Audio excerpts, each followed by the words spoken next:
Hi guys, welcome back to another exciting video, so sit back, relax, and let's get started.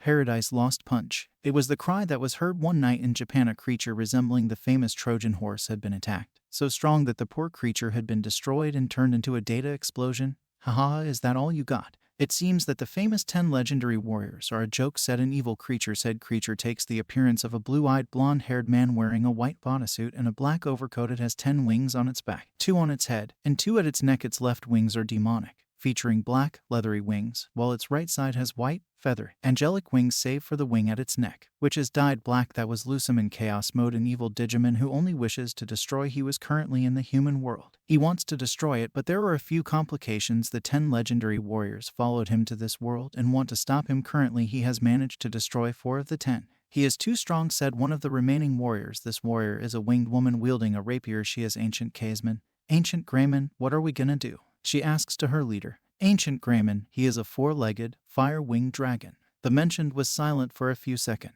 I don't know, he just destroyed Ancient Mermaidman, Ancient Weissman, Ancient Vulcanomon, and now Ancient Troyman. After saying this, the rest of their companions landed next to them. Ancient Garurumon, a bipedal white wolf warrior who wields 2 swords. Ancient Beetleman, a chimeric Digimon whose upper body is a humanoid rhinoceros beetle covered in a blue and yellow armor like exoskeleton, with spikes on its shoulders and large falx at the end of its arms. Its lower body is a red stag beetle with 6 eyes. It has 6 legs with black thighs. Ancient Megatheriumon, a bovine Digimon with white fur that resembles the extinct animal Pelorabus. And lastly, Ancient Sphinxman, a Digimon of black color and golden wings that resembles the Egyptian sphinxes. We have attacked him with everything, but even so it is not enough. But we can't give up, we have to keep fighting. After these words, the 6 warriors attacked Lusumon. Gaia Tornado, Ancient Greymon said while creating a tornado and using it to attack Lusumon. Sadly, the enemy easily destroyed the tornado and with another Paradise Lost Punch managed to knock down Ancient Greymon. Sharp Claymore, said Ancient Gar, and while attacking with his swords, Lusumon easily dodged the attack and using his Grand Cross attack fired 10 spheres of light against Ancient Garurumon and knocked him down. Terra Blaster, Ancient Beetleman attacks with a super electrical discharge, but that wasn't enough to defeat Lusumon. Quickly recovering, Lusumon used another Grand Cross to knock down Ancient Beetleman. Rainbow Symphony, Ancient Kaisman uses her rapier to play a symphony of superfused lasers that shine with the colors of the rainbow, but is quickly knocked down by another Paradise Lost Punch from Lusumon. Great Snowplow, Ancient Megatheriumon charged with his horns against Lusumon, but the evil Digimon stopped him and used another Grand Cross to knock him down. Dark Blast, Ancient Sphinxman fires a laser beam alongside a roar. Lusumon avoids the attack and uses another Grand Cross to attack his enemy. Luckily, Ancient Sphinxman managed to resist the attack. Seeing the situation and his friends on the ground, Ancient Sphinxman made a difficult decision. My friends, lend me your powers so I can defeat this monster. And that Ancient Sphinxman began to absorb part of his friend's powers. Seeing this, the rest of the warriors began to attack Lusumon to distract him while his partner absorbed the power. All but one Ancient Greymon was watching. Ancient Sphinxman, what are you doing? What it takes to end this? It's too much power. You won't survive. Let me do it. I am the leader. I am the one who must sacrifice. No, without your leadership the rest are in danger. Please, old friend, let me do it. Very well. After this, Ancient Greymon joined the battle. Back off, he told to his friends. Omega Burst. He then induces a super detonation over Lusumon. Ancient Sphinxman now. After the announcement, the rest of the warriors fall back to a safe distance for their partner to attack. Necro Eclipse. He attacks with the ultimate annihilation technique, which completely envelops Lusumon in the darkness of death. No, this is impossible. No. After this scream, Lusumon disappears in a data explosion. After the attack, Ancient Sphinxman falls to the ground. His companions gather around him. Sorry folks, but I think that's as far as I'm going. Good fight though. After these words, Ancient Sphinxman disappears in a data explosion. Goodbye, old friend, said Ancient Greymon. Now what should we do? Without a doubt, humans will now know of our existence, asked Ancient Garurumon. Our worlds have never been connected like they are now. We decided never to get involved with humans, but now thanks to Lusumon they know of our existence, said Ancient Beetleman. Not if we can help it, said Ancient Greymon. Yggdrasil never wanted this to happen. If we use our powers, we may be able to repair the damage done from this fight as well as erase the memories of all humans and any traces we have left, so everything will return to normal. Are you sure it will work? Asked Ancient Kaisman. We have no other choice. We have nothing to lose by trying. After this, the 5 surviving warriors gathered in a circle and using their powers began to repair the damage and erase the memories of all humans. At the end of this process, the 5 warriors returned to the digital world without leaving a trace of their existence, or at least that's what they thought. King City, China. A few months later, a worried nurse came out of the nursery and addressed a man. Sir. Excuse me, we have a problem. What's going on? Is my son okay? He's healthy, but that's not the problem. Your son is shining. Japan Ultra Junior High. A lot of years later. Well, all of you are already third-year students. It is time for you to start thinking seriously about your future, the teacher told his student. Normally, I would give them a career guidance questionnaire, but the truth is that all of you want to become heroes, right?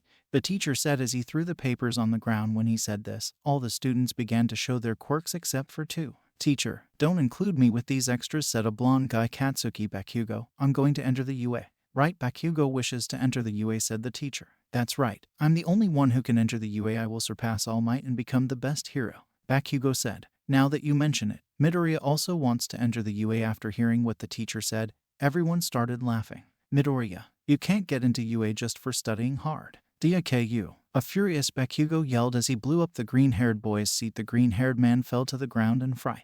This guy is our protagonist, Izuku Midoriya. A normal boy like any other. However, there is something that differentiates him from the others. He is part of the 20% of the population that does not have a quirk due to his condition. He was always bullied by others, especially for his dream. He wants to become a hero who saves everyone with a smile. Who do you think you are, Deku? You are quirkless. Trash. Do you think you are better than others? Asked Bakugo in a threatening tone. Oh, of course not. Only. It's been my dream since I was little, and besides, if I don't try, I'll never know. Try. Do you think it's a game? Tell me, Deku. What do you think you can do? Izuku didn't answer anything after this. The rest of the classes passed without any other incident. Classes were over and Izuku was saving his things. But when he was about to grab his notebook, Katsuki took the notebook from his hands. Our conversation is not over, Deku. What's this? Hero analysis. Are you kidding, Deku? Said Katsuki. Stop. Return it, said Izuku. However, Bakugo blew up the notebook and then threw it out the window. I will be the first and only one from this mediocre school to enter the UA, Katsuki said, so that with his still steaming palm he grabbed Izuku's shoulder. So just in case, you won't take the entrance exam. Haha, as expected. He doesn't dare to answer, said one of those who accompanied Bakugo. By the way, Deku, if you want to become a hero so much, there is a way to achieve it, said Bakugo, calling Izuku's attention. Throw yourself off the roof and pray that in your next life you'll be born with a quirk. After this, Bakugo left, leaving a sad Izuku behind. Izuku was on his way home. He was crossing under a bridge. Fool, if I really jumped off the roof it would be suicide. I won't let those comments stop me. I will become a hero, thought Izuku. You all heard me. I will become a hero no matter what. He yelled at no one in particular. A medium-sized costume, said a voice behind him. Turning around, he saw a guy made of sludge. Without being able to react, the guy trapped him. Don't worry, boy, I will only take over your body. Luckily, I was able to avoid that guy, but just in case, it will only be 45 seconds and it will all be over. I can't breathe. My body has no strength. I'm going to die, so this is my end. A small tear was the last thing that came out of Izuku's eyes before losing consciousness. Unknown place. Izuku opens his eyes. The pain had disappeared, however. It was nowhere that he recognized. The place was strange. It was a place surrounded by what seemed to be digital data columns, and rows of data floated around Izuku. Where am I? Izuku. Midoriya. Izuku quickly turns to the direction of the voice to see a kind of giant red dragon. It had 4 legs and wings of fire. This obviously made Izuku almost pee on himself. What? You can rest easy, boy. I'm not going to hurt you. In fact, I have been watching you these last years and I have chosen you to carry my power. These words confused Izuku more. However, something inside him made him feel safe despite the creature in front of him. What do you mean? What are you exactly? Forgive my rudeness. I am Ancient Greymon. I am a digital monster, or Digimon for short. Digital monster. That's right. As the name indicates, I am a creature made of data. However, I am just as alive as you. We Digimon live in a different world from yours right now. You are somewhere between both worlds. Let me see if I understand. You are a creature made of data that comes from another world. Exactly. And what do you mean by giving me your power? You'll see, in my world, when I was still alive, I was the same as what you aspire to be. A hero. Together with my colleagues and friends, we are known as the 10 legendary warriors. Although there are none of us left alive since my death, I was interested in your world and seeing you and everything you've been through. It amazes me that you still have a determination as ardent as fire. That's why I want to help you in your dream. I don't understand, but if everything you say is true, I still don't understand how I can have your power. Suddenly a device appeared in front of Izuku. The device was the size of a cell phone. It was red with a black handle on its right side, 2 white buttons on the bottom, and a small screen surrounded by an orange circle. This is a Digimon scanner, or D-scan. With this you can use my powers and be able to digivolve. Digivolve. That's right. When I use my powers, your physical appearance will change to be that of one of my descendants, Agumon. Does that mean my appearance will change forever? No. When you want, or when the digital energy of the D-scan is finished, you will return to your human appearance. I see. Wait, what's going on with my body? Am I no longer in my world? No, your body is still in the same place. I transported your consciousness to this place. But don't worry, while you are here time in your world will be stopped so you won't die. That's a relief. Now that I've explained everything to you, what do you say, Izuku Midoriya? Do you accept my powers to use them for good? Yes, this is my chance to finally fulfill my dream. Thank you very much, Ancient Greymon sent, Izuku said to then take the D-scan. However, nothing happened. Nothing happened. MIC, your body isn't ready to house Agunimon's full power. In this case, I will allow you to acquire the form of Flamen, a version before Agunimin. It is weaker, but for now it will work. You must train both your body and mind to unlock the true power of Agunimin. I'll do it, sir. After this, the D-scan started to glow, and a few seconds later, Izuku disappeared.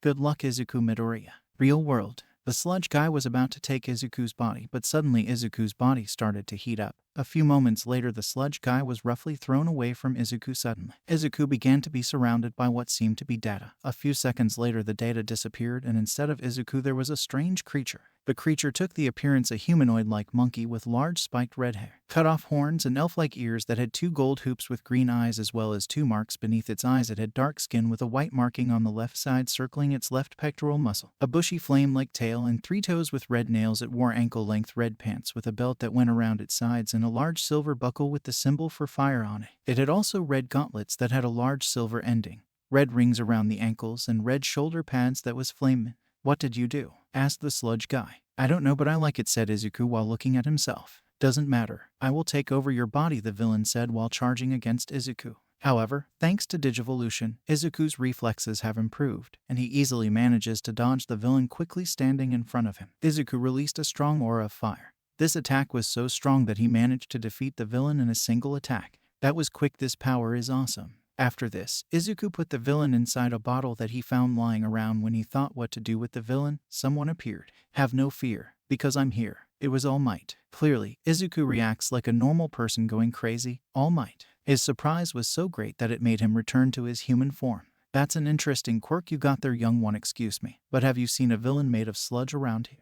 You mean this guy? Izuku said, showing the bottle with the villain inside. Excuse me for using my quirk without permission, but it was to defend myself, he said as he handed over the bottle. Don't worry, young man, I totally get it, so this time I'll let it slide. Moreover, a reward for your service, All Might said as he handed Izuku his notebook with his autograph on it. You signed it. Thank you so much. No need, young. Thank you very much for your help. Now I must deliver this villain to the authorities. Keep it up and you will become a great hero someday. These words surprised Izuku. All Might said that he could become a hero. Thank you so much. That means a lot to me. All Might just smiled and jumped away. I thought this would be the worst day of my life, but it turned out to be the best, Izuku thought before running home. I can't believe that everything that happened to me was real. I must listen to Ancient Greymon and train in order to unlock the true power of my D-scan, he thought as he looked at the D-scan in his right hand. Midoriya household. Mom, I'm home, Izuku said while entering his home. Something cool happened to me today, he said in an excited tone. Izuku, Inko, Midoriya asked. It had been a long time since Inko had seen her son so happy. The last time was before he was diagnosed as quirkless. This brought a smile to Inko. And what happened to you? Actually, 2 things happened to me, he said while pulling something out of his bag. The first is that I met All Might, he said as he showed All Might's autograph to his mother. This of course left Inko speechless. Without letting his mother answer, Izuku continued. The second is that I have a quirk. This of course confused Inko. Izuku, I think you're imagining things. I can believe the All Might thing because of the autograph, but the quirk thing is impossible. After all, the doctor said it. No, I have a quirk. Please let me show you. Very well, show me, said a skeptical Inko. Quickly, Izuku took out his D-scan from his backpack. Extending his left hand, a wheel of data began to surround said hand. Once the D-scan made contact with the data began to surround Izuku, and a few seconds later they disappeared, but instead of Izuku, Flamen appeared. You see, I have a quirk, said an excited Izuku. By Izuku, that's incredible, said a happy Inko. Now I can become a hero, Izuku said as he returned to his human form. Of course you can, said Inko, hugging his son. Izuku gladly returned the hug. 2 days later, Dagaba Municipal Beach. Ancient Greymon said that I have to train in order to use the true power of the D-scan, Izuku thought before turning to see all the trash on the beach. Perfect, my goal will be to clean this entire beach before the UA entrance exam. With this I will not only train but also help the community, he thought before starting to collect the garbage from the place. And that's how Izuku's 10 months of training began. This training was not only limited to cleaning the beach, he also went on a muscle-building diet in addition to training whenever he could when he had time.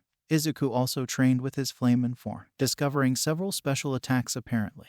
The attacks are imprinted in the Digimon's digital memory. Thanks to this, Izuku didn't have much difficulty mastering them. Even the techniques came with their own names. The first was the one he used to beat the sludge villain. For some reason, that technique was called Baby Salamander. The next technique is to simply attack with his tail wrapped in fire. That technique was named Flame Tail. The next attack was to charge at the opponent while Flameman was engulfed in fire. It's called Noble Heart. Lastly, it was being able to throw a simple but effective fireball. It's called Flame Toss. And so, in the blink of an eye, the 10 months of training was over. 24 hours left for the entrance exam. Luckily, I managed to finish cleaning everything with a day to spare to rest. I wonder what the exam will be about. Of course, there will be a theoretical part, and most likely there will also be a practice. I hope the practice is not so difficult, although I shouldn't worry. With Flameman, it should be enough to pass. He started muttering, "Kid, kid, kid." A scream brought Izuku out of his thoughts. When he saw the one who had yelled at him, he was surprised to see a rather weak-looking man. The person is a very skinny man with sharp, angular features and long limbs. His neck long and his eyebrows absent. He possesses a large scar that covers most of the left side of his chest, and it is not uncommon for him to spout BLD from his mouth when excited or surprised.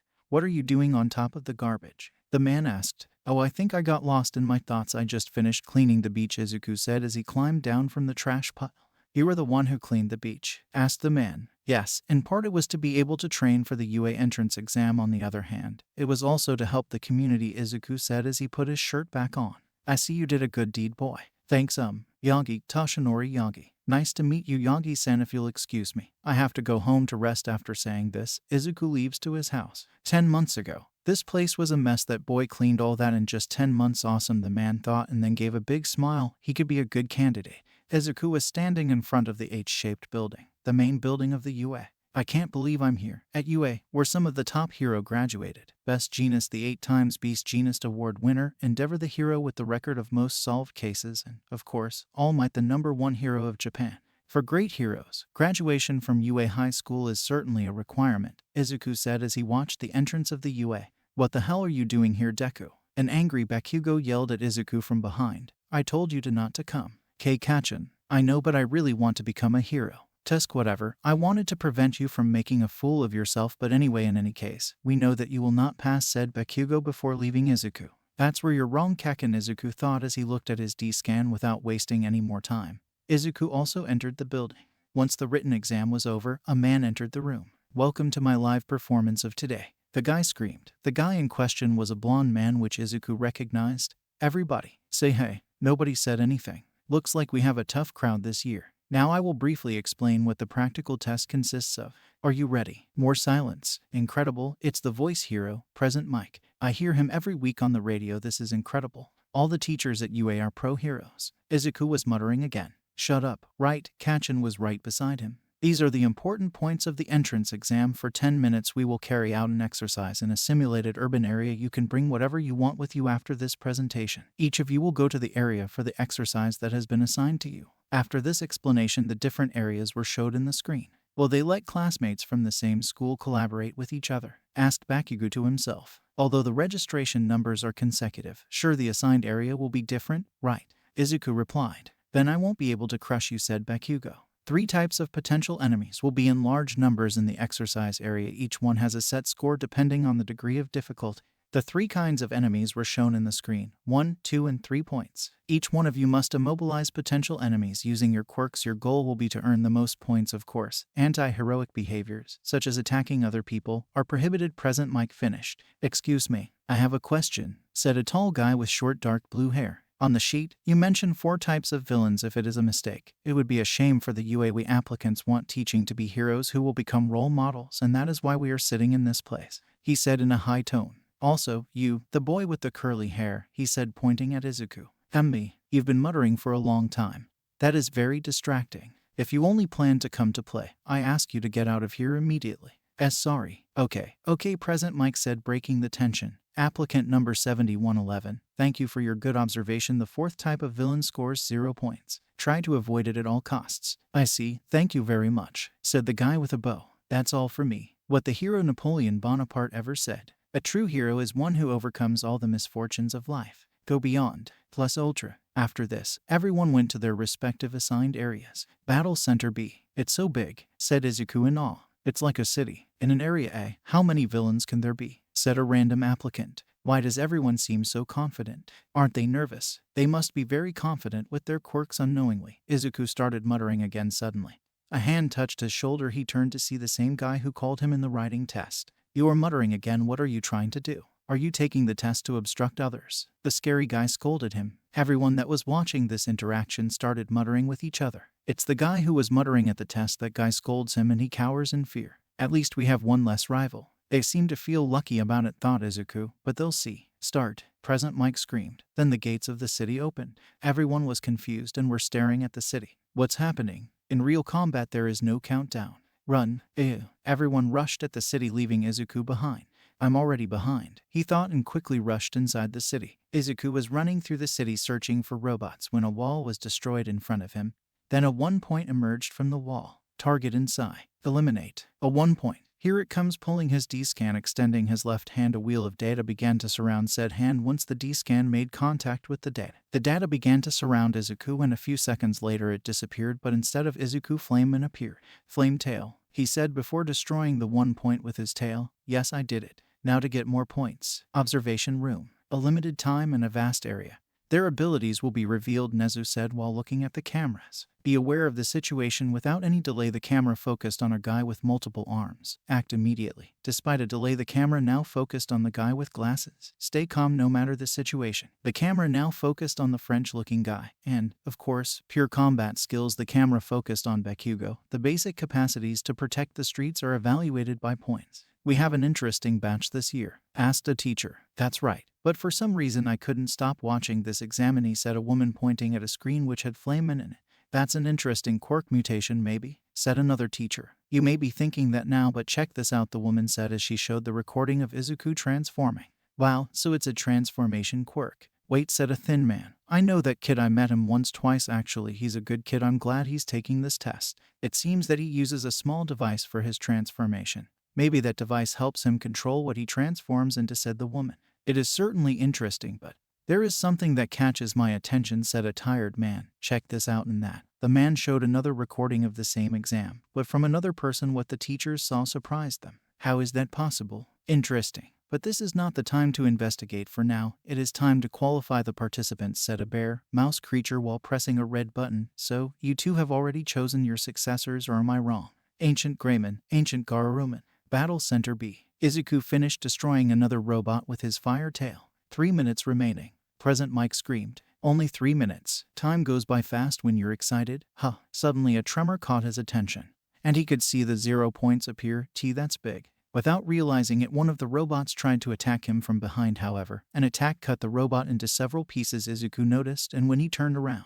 he could see what was left of the robot on the ground, and something or someone lands in front of him. The creature took the appearance of a bipedal wolf-like creature with light purple-colored fur with a white face and stomach, and had amber-colored eyes with diamond-shaped pupils. It wore white leather pants with various belt buckles on its legs and 2 chains dangling from the black belt on either side of it, as well as a silver buckle black belt on its left bicep. It wore a black scarf that fluttered behind it in the wind, black gloves on its hands with the claws sticking out of them, and it had 3 red claws on each foot. A mutation quirk, Izuku thought. However, for some reason this person felt familiar. Izuku noticed that the other person also seemed to think the same. They both stare at each other for what seemed like minutes, but something snapped them out of their thoughts. A brown-haired girl trapped under some debris from the building was about to be crushed by the 0 points. She needs help, yelled Izuku while running towards the girl. To his surprise, the other creature started following him, once elbow to elbow. Both looked at each other, and without saying anything they nodded.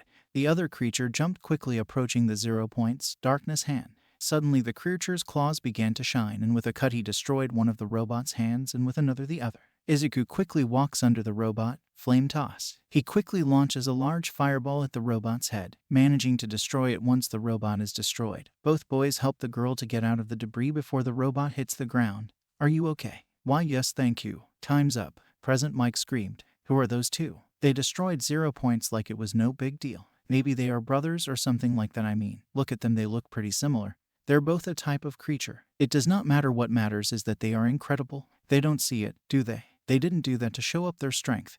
They did it to rescue the other girl, without flinching. If this had not been an exam, I would have done the same. Wait, an exam, I see. In that case, they said the glasses guy while looking at the 2 creatures. Good. All of you did great, a small old lady said. Who is she? An applicant said. That mademoiselle is the pillar of UA. She is the reason of why the school can do these dangerous tests, said the French-looking guy. She is the heroine recovery girl. The now identified as recovery girl got close to the brown-haired girl. You need me to heal you, the girl nodded, and recovery girl quickly gave her a kiss on the cheek which healed her immediately. Is there anyone else injured? While recovery girl healed other people, Izuku was thinking about various things until the other creature interrupted him.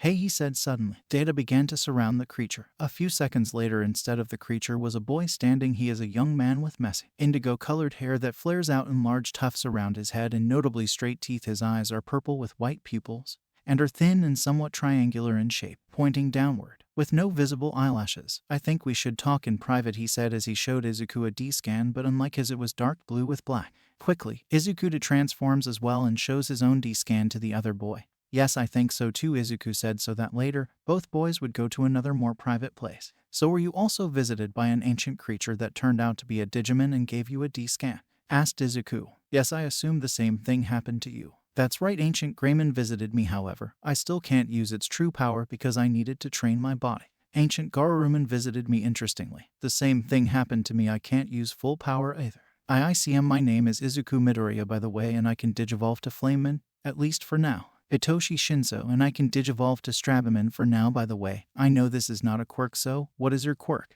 Izuku remained silent. However, he preferred not to lie. I don't have one. I'm quirkless. Oh, I see, it doesn't matter. I still think you're cool. Thanks, and what's yours? I mean your quirk. Shinso also kept silent, but then he spoke. I'm also quirkless. I see, it seems we have something in common. I mean, besides being chosen by a couple of ancient Digimon who saved our world several years ago. Shinso laughed at this. I guess that's true. We should go back. See you at UA, my friend, Shinso said as he extended his hand to Izuku. Hearing this, Izuku smiled, his first friend after a long time. Yes, they both shook hands and went back to their homes. A week later, Midoriya household. Izuku was eating his food while waiting for the letter from the UA. I don't remember how many points I got on the practical test. The whole thing about Shinso and his D-scan made me forget how many points I got. I hope there have been enough to pass, he thought. Izuku, are you okay? I see you very thoughtful. Why, yes, I'm just a little nervous about the UA results. And how is your friend? I don't know, I haven't talked to Shinso-kun for a couple of days. I guess he'll be nervous too. I see. Still, I'm very happy for you. Now you have a quirk. You're trying to get into the UA, and you finally managed to get friends. Only one, but that's better than nothing. Yeah, I can't believe this either. After this, the doorbell rang and Inko went to answer the door. Izuku, it has arrived, Inko said as she handed a letter to her son. Let's see it then, Izuku said as he opened the letter. To his surprise, a small device fell on the table. This device started to project a video. I am here as a projection. To the surprise of both, All Might appeared in the video. All Might, but this is something from the UA. What do I do here? You will ask yourself. Very easy. I'm going to work at the UA now. Let's get to your results, All Might explained. Your score on the written test was good enough to pass. Now with the results of the practical exam, you got a total of 40 villain points. Of course, you approve. After hearing this, tears began to fall from the faces of mother and son. However, the message was not over yet. But that's not all. Your actions in the exam did not go unnoticed. Look at this video, All Might said as he put up a video. The video showed the brown-haired girl he had saved alongside Shinso. Excuse me, during the exam there are two people. They have a strange appearance, like creatures, although I think they could also become normal people, although I did not see their faces still. Those people possibly decided to stop getting points to save me. I would like to know if there is any way to give them the points that they lost because of me. They saved me. After this, the video stopped. As you can see, your actions moved people. How do you think the UA can ignore this? We also have rescue points, Izuku Midoriya. Now I know your name. You got 36 rescue points, obtaining a total sum of 76 points, also achieving second place. Congratulations, young Midoriya. This is your Hero Academy. After this, the projection ended. Izuku, a tearful Inko hugged her son. Of course, Izuku returned the hug. You did it. Yes, Mom, I did. UAS entrance exam scoreboard. 1 Katsuki Bakugo villain points, 77 Riku points, 0 total, 77. 2 Izuku Midoriya villain points, 40 rescue points, 36 total, 76. 3 Itoshi Shinso villain points, 39 rescue points, 36 total, 75. 4 Ijiro Kirishima villain points, 39 rescue points, 35 total, 74. 5 Ochako Uraraka villain points, 28 hero points, 45 total, 73. 6 Ibara Shizaki villain points, 36 hero points, 32 total, 68. 7 Itsuka Kendo villain points, 25 hero points, 40 total, 65. 8 Tenya Ida villain points, 52 hero points, 9 total, 61. 9 Tetsu villain points, 49 hero points, 10 total, 59. 10 Fumikage Takoyami villain points, 47 hero points, 10 total, 57. The practical test scores just came out. The teachers were reviewing all the scores from the practical exam. UAS entrance exam scoreboard. 1 Katsuki Bakugo villain points, 77 Rikyu points, 0 total, 77. 2 Izuku Midoriya villain points, 40 rescue points, 36 total, 76. 3 Itoshi Shinso villain points, 39 rescue points, 36 total, 75. 4 Ijiro Kirishima villain points, 39 rescue points, 35 total, 74. 5 Ochako Uraraka villain points, 28 hero points, 45 total, 73. 6 Ibara Shizaki villain points, 36 hero points, 32 total, 68. 7 Itsuka Kendo villain points, 25 hero points, 40 total, 65. 8 Tenya Ida villain points, 52 hero points, 9 total, 61. 9 Tetsu villain points, 49 hero points, 10 total, 59. 10 Fumikage Takoyami villain points, 47 hero points, 10 total, 57. Look at the first place, a total of 77 only in villain points in the second half. While the other participants seemed to weaken, he used his quirk and let the villains come closer and then continue with the counterattack, said a teacher. The truth is that I prefer second and third place, said a female voice. With only 1 point of difference, and they did get rescue points. What surprises me though is that their quirks are too similar. They even use a similar device for their transformation. Izuku Midoriya and Hitoshi Shinso. There are already quirks that resemble each other, such as fire ones, but it is very rare that these types of quirks are so similar, said a small bear. Mouse creature, however, in his mind a totally different thought occurred. Ancient Greymon, Ancient Garum, and I wonder if the rest also chose someone also. Why now? Do you have any reason to do this? Looks like I'll need to have a talk with those kids, of course. I'll make sure they're both in the same class. Even so, we cannot overlook the actions of both boys. Without even speaking, they managed to work as a team to save a girl in trouble, President Mike mentioned. Indeed, leaving behind the opportunity to get more points to save someone in danger. Clearly those two have the spirit of a hero, Toshinori said. While everyone was talking about this, a man was looking at the screen with a tired look in his face. Too much noise. Izuku, are you sure you don't forget anything? Inko asked to her son. Yes, I double-checked. Your device. Do you carry your device for your quirk? I would never forget that. I'm leaving. I'll be late. Izuku. His mother calls his attention. You look so cool. Izuku smiled back at his mother. Thanks. After these words, Izuku begins to head towards the UA. Izuku has just arrived at the UA. At the moment he is looking for his assigned class. 101 of this place is too big. After several minutes of searching, Izuku finds the entrance to his classroom. Here it is. The door is huge. Maybe it's for accessibility. Izuku extends his arm to open the doors. Behind this door are the students chosen from thousands of people. I hope I don't run into either of those two, Izuku thought, referring to the guy with the glasses and Bakugo. However, upon entering he was met with a strange scene. Put your feet down of the desk. Don't you think that's disrespecting our superiors and those who made this desk? Shut up. Who do you think you are? They are here, Izuku thought with sorrow. My name is Tenya Ida. I come from the private school. Sumi, the glasses guy, introduced himself. Sumi, huh? You are from the Goddamn Elite. It would be funny to crush you, replied Bakugo. Crush me? Are you sure you want to be a hero? Tenya said. Izuku didn't think anything could be worse, and to his joy when he saw among the rest of the people, he found a familiar face. Shinso was sitting at a desk. When he saw Izuku he smiled slightly and greeted him. Izuku runs towards his only friend. Shinso-kun, you are here too? That's correct. I'm glad there's someone I know I'm going to like here. You, the green-haired boy. Their conversation was interrupted by the boy with glasses. He had recognized Izuku. I see you passed the exam. If the UA accepted you, that means they consider you someone with potential. That's why I'll pass off your attitude in the exam as nerves on your part. I hope I'm not wrong. I'll show you that I belong here. Ida-kun, right? I see you heard my conversation with our classmate. I hope you keep your word. And that a brown-haired girl enters the room. At first, she seemed to be looking for something. However, in the end she seemed to be a little disappointed. Too bad. None of the people who saved me are here. Maybe they're in Class B, she whispered to herself. If you are here to make friends, go to another place. Everyone turned at the source of the voice only to see a man inside a yellow sleeping bag with a tired expression. This is hero course, said the man in a tired tone. That thing is alive. It was the collective thoughts. It took you 8 seconds to calm down, said the man while getting out of the sleeping bag. We have limited time. You lack a sense of rationality. Is he our teacher? Then that means that he is a pro hero. But I don't recognize him, Izuku thought. My name is Shota Aizawa. I'll be your homeroom teacher, he said. Then he pulled a uniform from his sleeping bag. I know it's too early, but put this on and meet me at the training ground. Training ground. Quirk apprehension test. What about the entrance ceremony and the orientation? Asked Uraraka. If you are going to become heroes, there is no time to relax with those type of events, answered Shota. One of the selling cards of the UA is the freedom of the school that also applies for the teachers. Bakugo, you placed first at the entrance exam. How many meters did you achieve when throwing the ball at the school? Asked Shota while handing Bakugo a ball. 67 meters. Not bad. Now throw the ball using your quirk. You can do whatever you want as long as you don't exit the circle. Whatever. In this case, I will propel the ball with an explosion in that. With a tremendous explosion, Bakugo sends the ball flying. Die. Aizawa's machine made a sound and he saw the score from Bakugo. First you will learn your limits. This is the rational method to form the base of a hero, he said while showing the score to the rest of the class. 25 meters. Wow, incredible, said a red-haired guy. Wow, we can use our quirks as we like.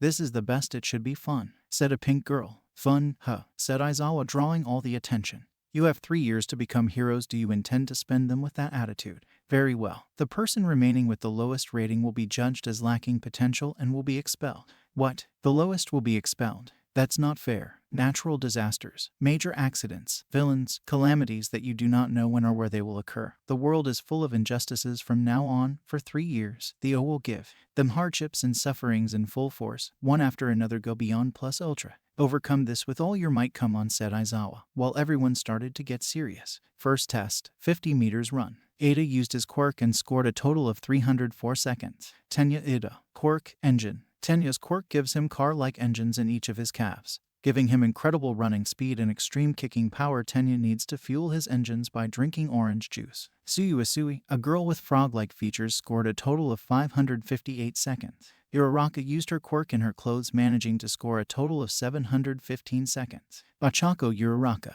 quirk, zero gravity. Ochako's quirk gives her the power to nullify the effects of gravity on solid targets, living and non-living, by touching them with the pads on her fingertips, causing them to become weightless and float. She is able to cancel the effect of her quirk by touching her finger pads together. It was Bakugo and Izuku's turn. Bakugo was completely relaxed.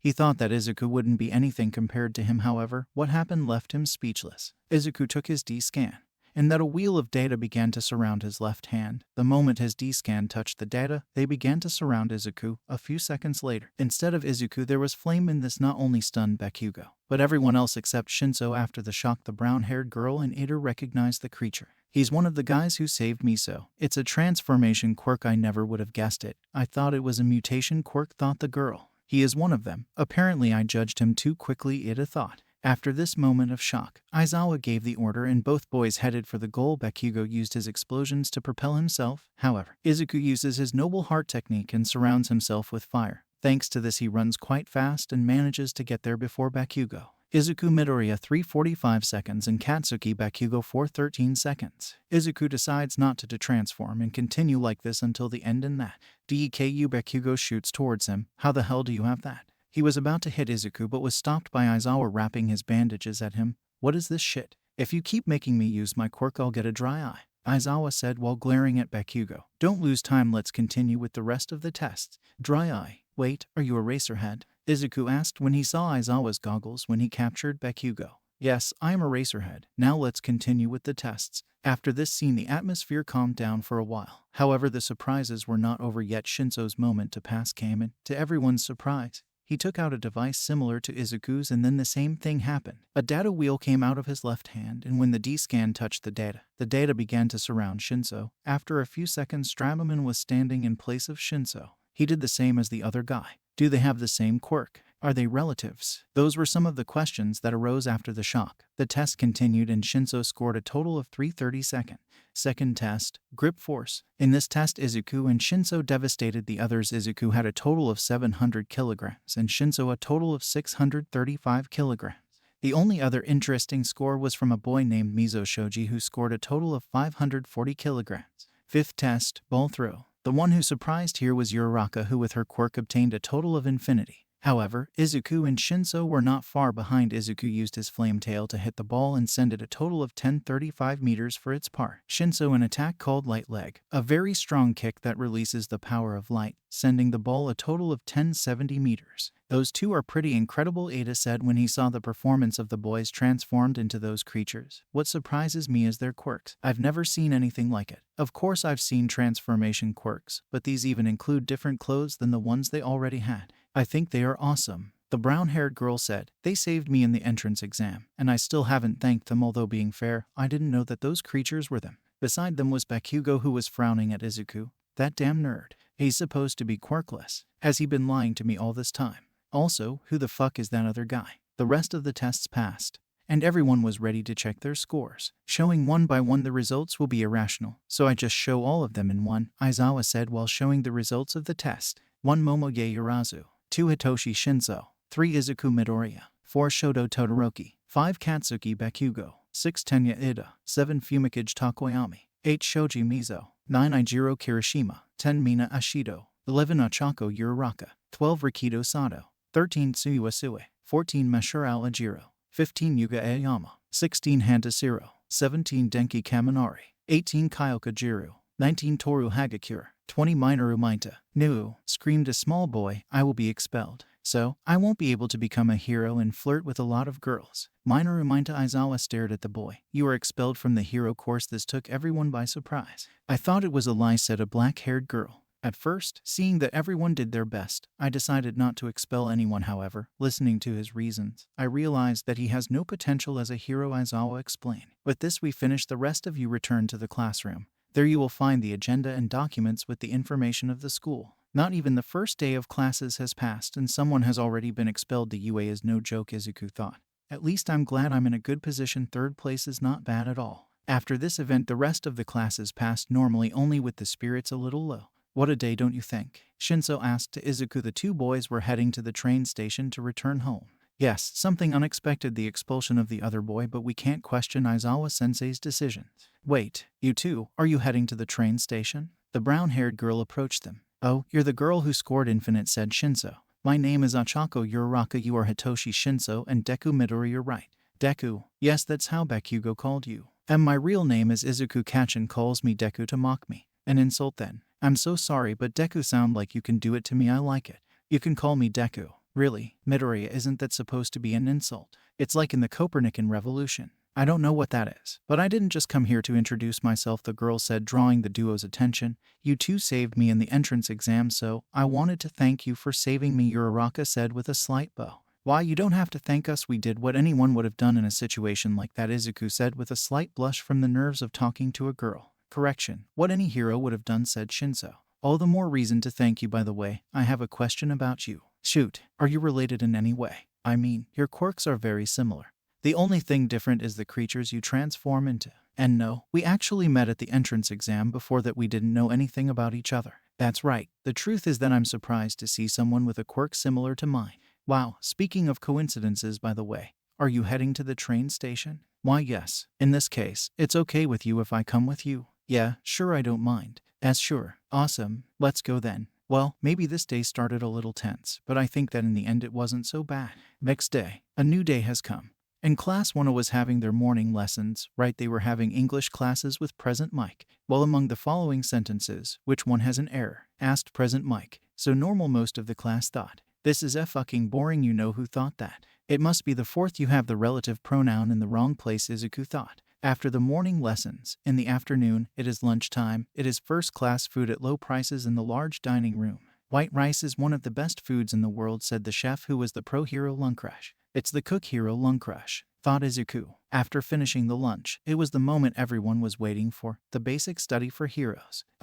He is here, coming through the door like a normal person, said, more like screamed, All Might standing at the door in a weird pose. All Might, is he really a teacher? He is wearing his Silver Age costume. This is so awesome. This is the heroics class. Here we will do various practices to build the foundations of a hero, said All Might while doing some heroic poses. It might seem too fast, but today we are doing combat training, he said while pulling a card with the word battle written in it. Combat training, divided by combat training. Bakugo and Izuku thought at the same time. one more excited than the other. And with that, we also have those All Might pushed a button and from the wall a lot of briefcases emerged. These are in order according to the report of their quirks and the application they received before entering the school year hero costumes. Everyone stands up and grabs their respective briefcase. When you've changed your clothes, gather at the beta training ground. Beta training ground. Boys and girls, it is important to start training from your appearance. Thus, you will be aware of yourself. From today you are heroes. Everyone stepped in the room, dressed in their respective hero costume.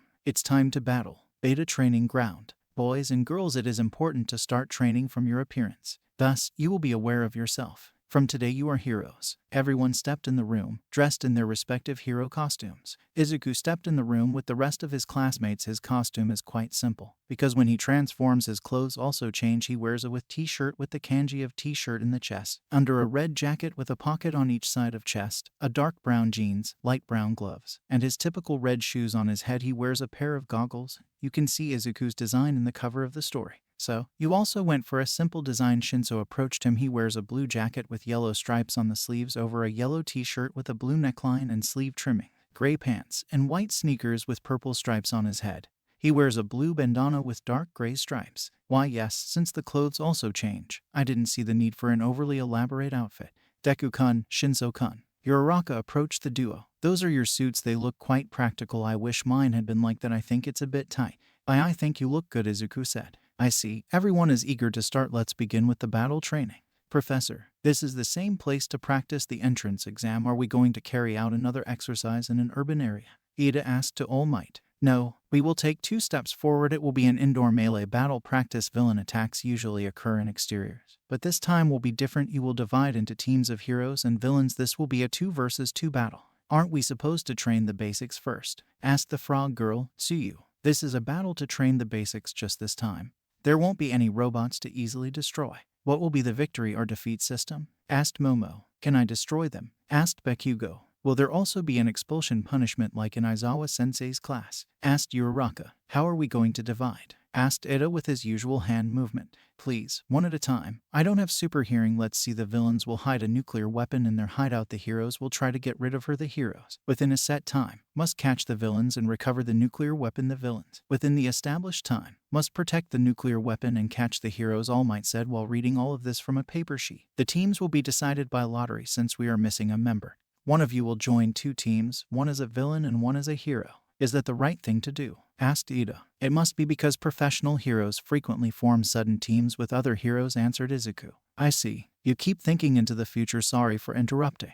Okay, let's do it. I got letter A. Who will be my partner? In that, Shinso approaches him. Who'd say? It seems that we are a team. I certainly don't think this is a coincidence. You're right, but I can't think of anyone better to team up with. This made Shinso smile. The rest of the teams were formed. Izuku, Midoriya, and Hitoshi Shinso. Ishodo Todoroki and Mizo Shoji. C. Momoge Urazu and Achako Uraraka. D. Bakugo Katsuki and Tenya Ida. Imina Ashido and Yuuga Aoyama. F. Denki Kaminari and Kyoka Jiro. G. Rikido Sato and Toru Hagakure. H. Tsuyu Asui and Fumikage Takoyami. Ahantasiro and Mashurawa Jiro. Ijiro Kirishima will be joining 2 teams. Now that the teams are ready, let's continue. The first teams to fight each other will be those. All Might said while pulling 2 balls from 2 boxes. The balls had the letters A and B. Team A will be the heroes and Team B will be the villains, plus young Kirishima joining the villain team. Sweet, we are going first, said the red-haired boy, Kirishima. Villain team will enter first to prepare. In 5 minutes we'll start with the infiltration of the hero team. Everyone else will watch from the screen. Young Todoroki, young Shoji, young Kirishima. Try to learn the mentality of a villain. Attack with everything without fear of injury, although I will suspend the practice if I see that you over limit. With Team A, the building appears to have several places to hide the bomb, Shinso said while looking at the map of the building, and that he saw Izuku, who was very thoughtful. Do you have a plan?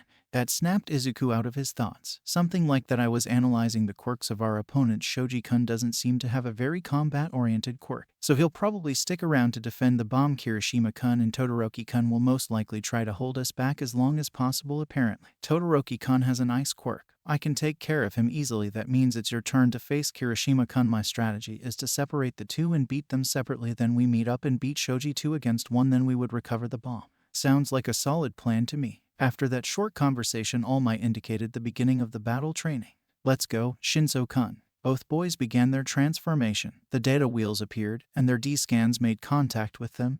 Evolution. Both boys shouted in unison. After this, their transformation was complete. Flamen and Strabaman are ready for combat.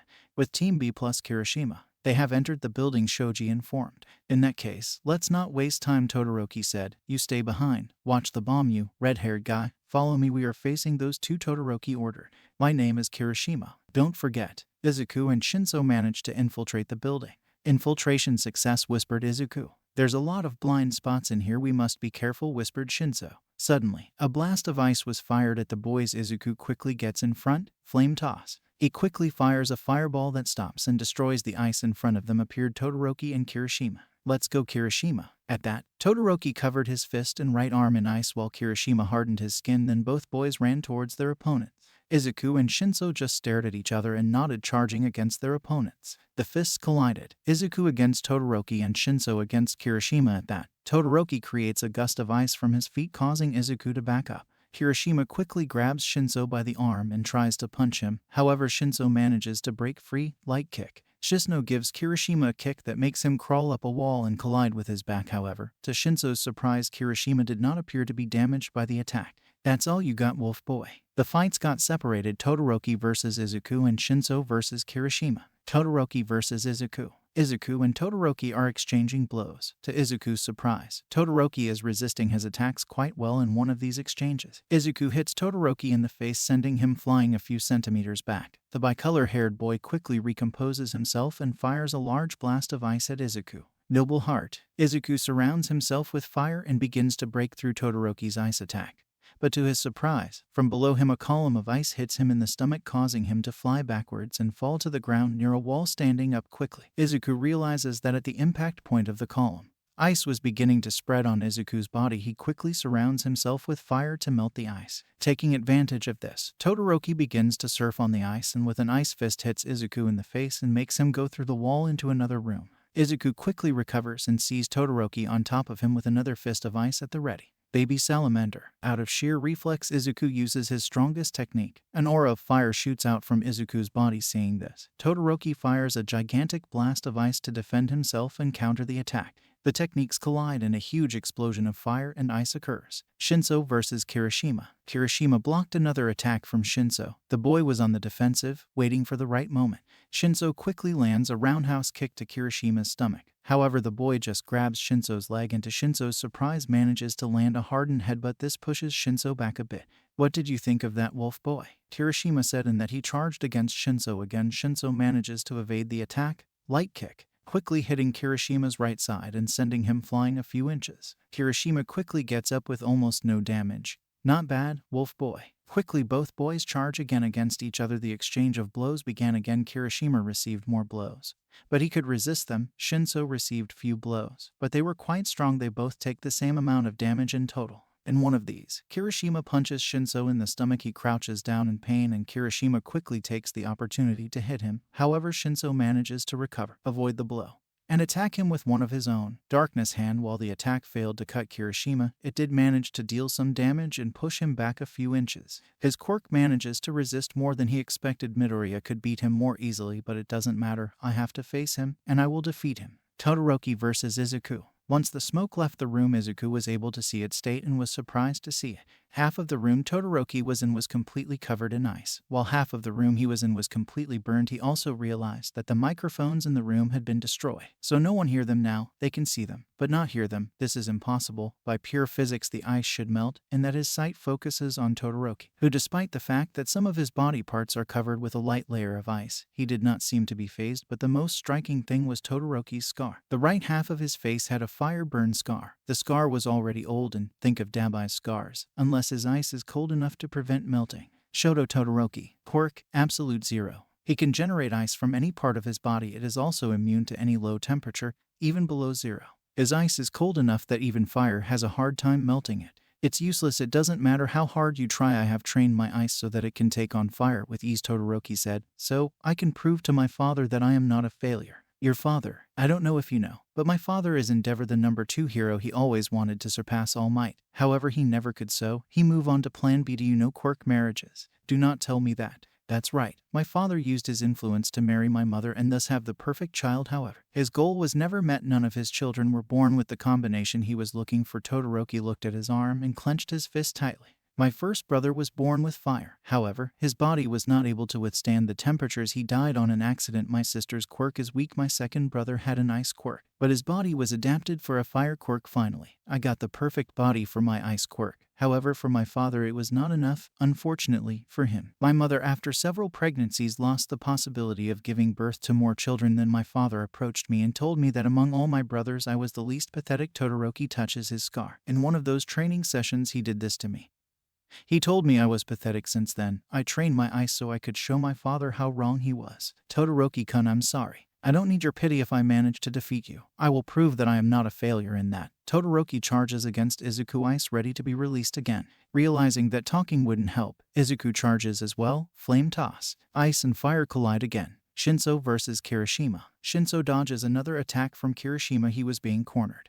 He had to find an opening in his opponent's defense. Kirishima lunges at Shinso and starts attacking with multiple punches. Shinso would receive them all. However, the blows were weaker, so he has a limit in one of these blows. Shinso would notice an opening. Now, Darkness Hand. After this shout, Shinso would evade Kirishima's blow and attack him with his claws. This time he would manage to damage Kirishima, but it would not end here. Pushing himself off the wall, Shinso lunges at Kirishima, who was somewhat disoriented by the previous attack. Light kick, and with a kick he manages to stamp Kirishima on the ground and knock him out. Seeing his success, Shinso captures Kirishima and tries to communicate with Izuku. Midoriya.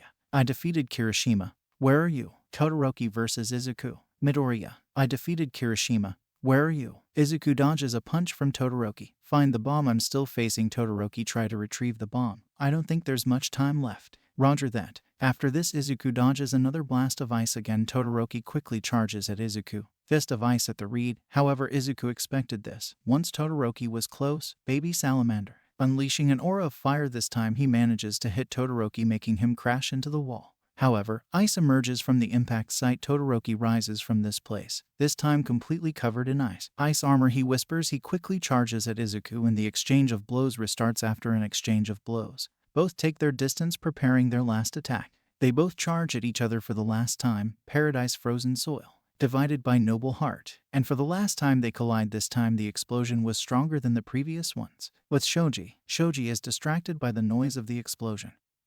Who doesn't notice Shinso appearing behind him? Light kick, with a kick he sends Shoji flying. There isn't much time left. Shinso starts running to the bomb, and just as he returns to his human form, he manages to touch the bomb. Bomb secured. Todoroki versus Izuku. Hero Team WIIINS. Those were All Might's words. When the smoke cleared this time, we can see Izuku, back in his human form. Standing in the room in front of him was Todoroki on the ground, leaning against the wall. It seems that Izuku managed to win the last clash. Todoroki-kun, maybe I can't know what you feel. Maybe this doesn't help, but I think you really are very strong. You are not a failure. Todoroki just watches Izuku. In the observation room. Everyone was back at the observation room. Good, can someone tell me who is the MVP of this fight? At that, a girl raises her hand. It's pretty hard to say. Actually, everyone did what they had to do to gain victory. Even though the exaggerated destruction could have been avoided, I would say that the MVP is Shinso, since he was the one who gave victory to his team. Correct. Let's change the building and continue with the next battle. The rest of the battles ended without any major events to mention. Classes were over for today, and Classa was cleaning their classroom in that. Todoroki approaches Izuku. Midoriya, can I talk to you for a second? Alone? That's sure. They both walked out into the hallway outside the classroom. I'm sorry, but I wanted to apologize. I involved you in personal matters. Don't worry, Todoroki-kun. I'm actually glad you told me about yourself. As I said, I think you are very strong and that you are not a failure. I know. That means a lot to me. Thanks, my friend, Todoroki said as he extends his hand to Izuku. No need to thank me, friend, Izuku replied to then return the handshake. After this, everyone finished cleaning and returned to their homes, Izuku with one more friend. Unknown place. So, you sensed other presences? Yes. Do you think it's them? Maybe. What are you going to do about it? Me? Nothing. But I have the right person to do the job, but he will need some soldiers. You already know what to do. Understood, my lord. Another day. Another adventure. Izuku was arriving at UA. What can you tell us about All Might lessons? A reporter suddenly appeared beside him and started asking him questions. On this, an arm wrapped around the back of his neck. I'm sorry, but we're from the General Studies Department. It was Shinso. who had arrived and seen the entire mess set up by the reporters. "Oh, I see. Sorry, the reporters lose interest on them and let them pass. Thanks. Don't mention it. Reporters are a pain in the ass anyway. What can you tell us about All Might lessons?" a reporter asked to Uraraka. "All Might, he is really muscular. What can you tell us about All Might lessons?" another reporter asked to Ida. "He has made me especially aware that I am truly enrolled in the best educational institution. We students have already been able to see not only his dignity and personality, but other aspects, such as his humor. In this way, by seeing one of the best heroes directly, we can also learn what it takes to be one. He likes to speak a lot. What can you tell us about You look tired. Are you okay?" asked a reporter to Eraserhead. "He is working. You are obstructing the entrance to the students. Please go away," Eraserhead said while trying to make the reporters go away. "One moment, please. We want to know about All Might," a reporter said while getting close to the UAS gate. Suddenly, a metal door emerged and blocked the gates, preventing the reporter from entering the school. What is this?" "It's UAS barrier, or at least that's how we named it. If you try to go through that gate without a student or teacher ID, the security system activate." "What's wrong with them? We just want a quick interview with All Might." While the reporters were complaining, a figure was staring at the barrier. "Want a classroom? You all did a good job in the battle training. I was able to see the videos and scores," Aizawa said to the class. "You really surprised me. Everyone acted rationally. The only thing is that Midoriya and Todoroki try to keep the destruction to a minimum next time." "Yes, Sensei," both boys responded. Moving on to other matters. "Sorry if this is too fast, but another test." That was everyone's thoughts. "You will have to choose the class president." "I want to be the president," said Kirishima. "I am ideal for that position," said the French-looking guy. "Aoyama." "I'll be the leader," said a pink girl. "Mina." "Shut up, extras. I'll be the one in charge." Bakugo screamed. "Enough," Ada interrupted. "This is a job that carries great responsibilities. Wanting to be doesn't mean you can. I propose that we decide this through votes. It is too early to know whether or not we trust someone. Also, everyone could vote for themselves," said Kirishima. "Precisely. The most voted person will be the ideal for the position," Ida replied, then turned at Aizawa. "Is that okay with you, Professor? As long as you decide in time, do it however you want." At the end of the voting and the votes were counted, in front of the classroom were standing Izuku and Momo. "So, it looks like Midoriya is the president and Yaoyorozu is the vice president." "What? Who voted for Deku?" Bakugo screamed. "You finished? Good, now, let's continue with the classes," Aizawa said. At the cafeteria, "There is a lot of people, right?" Uraraka said. "It's because in addition to the hero course, the rest of the courses also eat here," Todoroki said. "I'm pretty nervous. I don't know if I'm fit to serve as class president." "It seems to me that you are," Shinso said. "Indeed, your courage and judgment at critical moments will be invaluable in many situations," Ida said. "I don't know exactly how I became friends with Ida, but I'm not complaining." "By the way, Ada, from the way you talk, are you from some rich family?" Uraraka asked. "I tried to hide it by changing my form of talking. My family has been a family of heroes for generations," Ida answered. "Ingenium, he is my brother. He is a beloved hero who guides people and respects order and discipline. I intend to become a hero like my brother." Suddenly an alarm started to sound. "Security breach level 3 reached. All the students evacuate the place and go outside immediately." Everyone started to run at the exit, but due to the amount of people, everyone got stuck in the corridor. "Ouch, don't push. What's going on?" In one of these, Izuku is pushed to the window. Thanks to that, he was able to see what was happening. "It's the media. I need to find a high place to calm everyone down." In that, Izuku turns to see Todoroki. "Todoroki-kun, lift me up." Todoroki was confused but still decided to listen to his friend. Using his eyes, he began to lift Izuku while he transformed. "Everyone, calm down please." This scream caught everyone's attention. "It's just the media, so rest assured, let's behave like UA students." After these words, everyone calmed down. Back to the classroom. Midoriya. "Good job. Looks like we got our class president right," Ida said. "Thanks. Yes, good job, but the classes still continue," Aizawa interrupted. "By the way, Midoriya, Shinso, the principal wants to talk to you before you ask." "I don't know what he wants. Be rational and hurry up." Hearing that, both boys headed to the principal's office. "What does the principal want with him?" "I don't know, but let's hope they don't get expelled." With Izuku and Shinso. "I have a bad feeling about this. What do you think the principal wants to talk to us about?"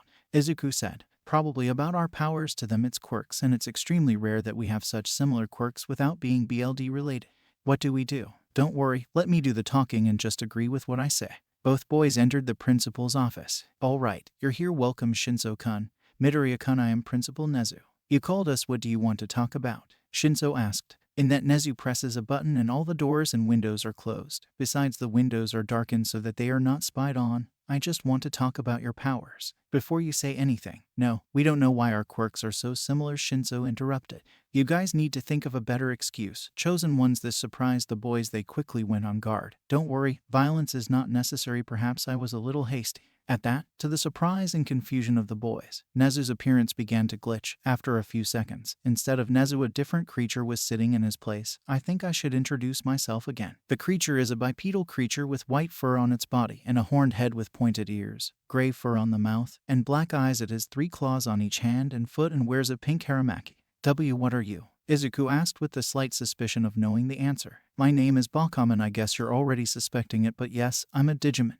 So Nezu is actually a Digimon. Not quite. Nezu is my camouflaged form. Some Digimon can alter our appearance to go unnoticed. So that means you know about our powers. Correct, you see. I lived hearing stories about the 10 legendary warriors. Somehow, I ended up stranded in this world long after Luciman's defeat. Living here, I decided to create this school. So I can create the same thing I heard while living in my world. Heroes, when I saw you guys at the exam, I recognized you instantly. I guess that's why you put us in the same class. Correct. Seeing you made me wonder if any other warrior chose a successor. Do you happen to know someone with a D-scan? And no, we don't know if anyone else got a D-scan. I see. That's a shame. Anyway, I just wanted to tell you that if you need help with anything related to this, don't hesitate to talk to me, and please, if you find someone else, make sure they join us. Yes, Principal, how should we call you? Bakaman returns to his Nezu form. To avoid suspicion, call me Nezu, that's all. You can go. Thanks, Principal Nezu. After this, the boys retired to their classroom and the rest of the day happened as normal. A new day has come, and Class 1 was preparing for a special class. Today we are having a special class. Me, All Might, and someone else will be supervising the class, Aizawa said to the class. Excuse me, what are we doing today? You will learn how to act in disasters such as floods and many more. We will have a rescue practice. Today's gonna be a rough day again. Huh, said Kaminari. What are you saying? This is our job as heroes. I am more than ready, said Kirishima. On this occasion, each person will have to decide whether or not to use their suit. Perhaps there are costumes that limit your activities in the middle of practice. Aizawa started explaining. The practice site is a bit far away, so we will take the bus. That is all. Begin your preparations. All the Class 1 was ready to get inside the bus. Please everyone, form a line and get on the bus in an orderly manner. Sit wherever you want. Midoriya-kun, wouldn't it be better to line up in 2 lines according to class order? Ida asked. I don't think that'll be necessary. The bus was of this type, I see, said Ida. I usually say what I have in mind, Midoriya-chan, said Tsuyu. Why, yes, Asui-san. Call me Tsuyu-chan. Your quirk and Shinzo's are quite similar. Are you related in some way? And no, we didn't meet until the entrance exam. For us, this is also very rare. I see. Still, I think your quirks are pretty cool compared to my hardening, Kirishima said. I wouldn't say the same. You gave me a good fight. I think is perfect for a pro, Shinzo said. Pro level. My naval laser is so flashy and strong that it reaches the level of a pro, said Aoyama. Yes, but the stomach aches aren't really nice, said Mina, making Aoyama depressed. If we are talking about powerful quirks, we cannot pass up the quirks of Bakugo and Todoroki, said Tsuyu while pointing at the mentioned duo. But Bakugo is always angry, so I think he'll never be popular. What did you say, Frog? Do you want to fight? Bakugo screamed at Tsuyu. Despite knowing each other for a short time, we all know your character, Bakugo said, Kaminari making fun of Bakugo. They are making fun of Kachin. I can't believe it, Izuku thought. What a vulgar conversation, said Momo. I don't know, it's kind of funny, said Uraraka. Get ready everyone, we are almost there, said Aizawa, drawing everyone's attention. USJ. Incredible. It's like the USJ, Universal Studios Japan. All kinds of disasters and accidents are simulated here, said a pro hero. Her costume consists of a white space suit design using what appears to be a puffy jacket instead of an actual suit, a black helmet with white eyes,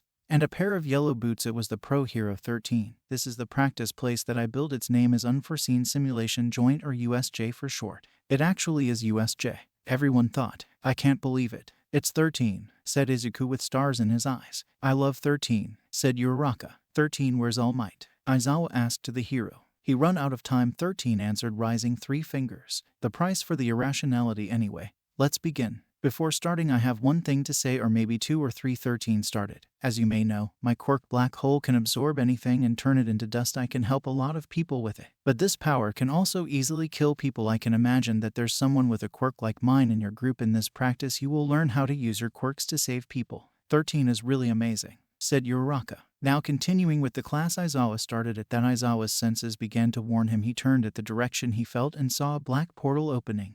Everyone, stay together and don't move. 13, protect the students, Aizawa ordered. Is this like the entrance exam? Did we already start? Asked Kirishima. Don't move. Those are real villains, screamed Aizawa while putting his goggles on. From the portals emerged a lot of villains and weird creatures, but the most important were the one who created the portal. It looked like a mist. The other is a slim man with pale skin, tinged yellow teeth, and wrinkled a great deal around his eyes. His lips are chapped and uneven, a small mole on the right underneath, with visible scars on his right eye, and under his lip he has messy grayish-blue hair of varying lengths. The longest clumps reaching to about his shoulders, left hanging over his face in uneven waves. His eyes and mouth are normally obscured. He sports 14 embalmed hands, all positioned so they're holding onto him onto different parts of his body. Only 13 and a racer head. This will be easier than I thought, said the hand villain. Villains, here. What about the sensors? Asked Momo. They must have someone that is jamming our communications and sensors, said 13. 13 start to evacuate. Kaminari, try using your quirk to contact the school. After this exchange, Eraserhead charged against the group of villains. Some of them tried to shoot him with their quirks, but he quickly erased them, to their confusion, then trapped them with his bandages and disabled them. Idiots. That's Eraserhead. He can erase your quirks, said a villain. Erase? Huh. Can you erase mutant quirks like mine? Said another villain while trying to attack Eraserhead. No, I can't. But Eraserhead quickly wrapped the villain with his bandages. Quirks like yours, he launched the villain against. The rest are usually combat-oriented. At that, two bird-like creatures attacked Eraserhead using his bandages. Eraserhead catches one of them, after which he stamps it against the other and both fall to the ground to his surprise. Once on the ground, the creatures disappear in a data explosion. What the heck? Someone can probably summon these kinds of creatures with its quirk. Incredible. Aizawa-sensei can handle a large number of enemies. Izuku started analyzing. Midoriya, now is not the time to analyze. We have to evacuate, said Ida. But before the group could escape, a black mist appeared in front of them, revealing to be another villain. Should I blink once and the one that seems the most dangerous escapes, thought Eraserhead from his position. Hello, we are the League of Villains, said the mist villain. My job is to torture all of you. Before the mist villain could finish his speech, Kirishima and Bakugo attacked him. When the dust cleared, the villain seemed unharmed. You are strong, you must be the golden eggs of the UA, said the villain. You too, get out of there, screamed 13. My job is to scatter all of you, said the villain while using his quirk to teleport the students to the different parts of the USJ. Hida and Shoji managed to save some of their classmates. Fire zone. Izuku fell to the ground. When he got up, he could see that he was surrounded by fire, the fire zone. That mist villain's quirk must be some kind of teleportation. What's going on? And that, two bat-like creatures attack him. Izuku dodges the attacks and quickly transforms. Evolution. He screamed. He quickly dodges another attack and with a swipe of his tail knocks both creatures down. Flame toss. The fireball hits the creatures to his surprise. The creatures explode into data. Are they Digimon? How is that possible? How does a villain have access to this? And that, several villains and creatures approach Izuku. This is not the time to think. I must first defeat these villains. I'll investigate later. In the building zone, Bakugo and Kirishima were facing some villains. In the landslide zone, Momo, Gyro, and Kaminari were defending themselves against some villains, and in the flood zone, Shinso and Tsuyu were trapped in the boat against some villain. Aizawa was facing the hand villain using his bandages. He catches the villain and lunges at him and manages to elbow him. Don't try so hard, Eraserhead, the villain said to Aizawa's surprise. The villain managed to catch his elbow, and to make matters worse, his elbow was disintegrating. Aizawa quickly jumps away. My elbow was destroyed, Aizawa thought as he defeated two other creatures which exploded into data upon defeat. By the way, Eraserhead, I am not the final boss in that a portal opened behind him. But this one was different. It wasn't made of mist. It was a portal made of data. From that portal emerged a creature larger than the previous ones. The creature appeared to be a metallic purple cocoon. From the back of the creature came 6 extensions that looked like tentacles, which each one at the end had a type of blades. Chrysalimon finished him after several minutes. Eraserhead was on the ground full of cuts. Then Kurogiri appeared at the villain's side. Kurogiri, did you kill 13? No, but I put her out of commission. Unfortunately, a student managed to escape. I see, too bad. I couldn't figure out what I wanted. We'd better go, but first, Chrysalimon, kill Eraserhead. The creature identified as Chrysalimon was about to stab Eraserhead, but suddenly, flame toss. A fireball hit the Digimon Izuku, in his flamen form, landed in front of Chrysalimon. Midoriya, Aizawa said. A Digimon. The hand villain thought. I won't let you kill him. So, Sensei was right, Chrysalimon, take care of him. As you wish, Shigaraki Tamura. The Digimon answered and then began attacking Izuku with his tentacles. Izuku, with difficulty, manages to dodge the enemy Digimon's attacks. Flame toss. Izuku tries to attack. However, Chrysalimon destroys his attack with its tentacles. Disconnecting. Chrysalimon flies up in the air and smashes Izuku with its huge body. Izuku flies several meters. After falling to the ground with difficulty, he gets up and begins to surround himself with fire. Noble heart. Izuku charges against Chrysalimon. However, when he hit the enemy, he did not flinch and managed to stop Izuku in his tracks using its tentacles. Chrysalimon hits Izuku repeatedly before attacking him again with a misconnection. Izuku again falls to the ground. This time it is even harder for him to get up. However, Chrysalimon grabs him with its tentacles. Data Crusher. The attack starts to hurt Izuku. The tentacles start to hurt Izuku. Unconnect Buster. Chrysalimon fires a bolt at point-blank range at Izuku, sending him crashing to the ground. When the smoke clears, we can see Izuku, in his human form, face down on the ground. Midoriya. Aizawa screams. A human. That means. Shigaraki thought, well, that doesn't matter now. Chrysalimon, kill Eraserhead so we can leave. The Digimon pointed one of its blades at Aizawa and attacked.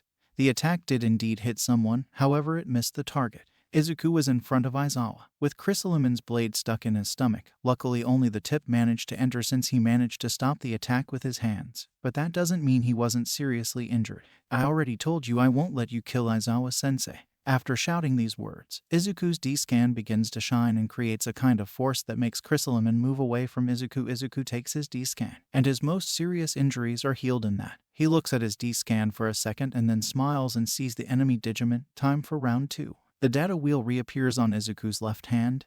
Execute. Izuku's D-scan makes contact with the data wheel. Spirit evolution. The data began to surround Izuku. Inside the data, and when Izuku and Shinso transform, being surrounded by the data, the time outside of it slows down.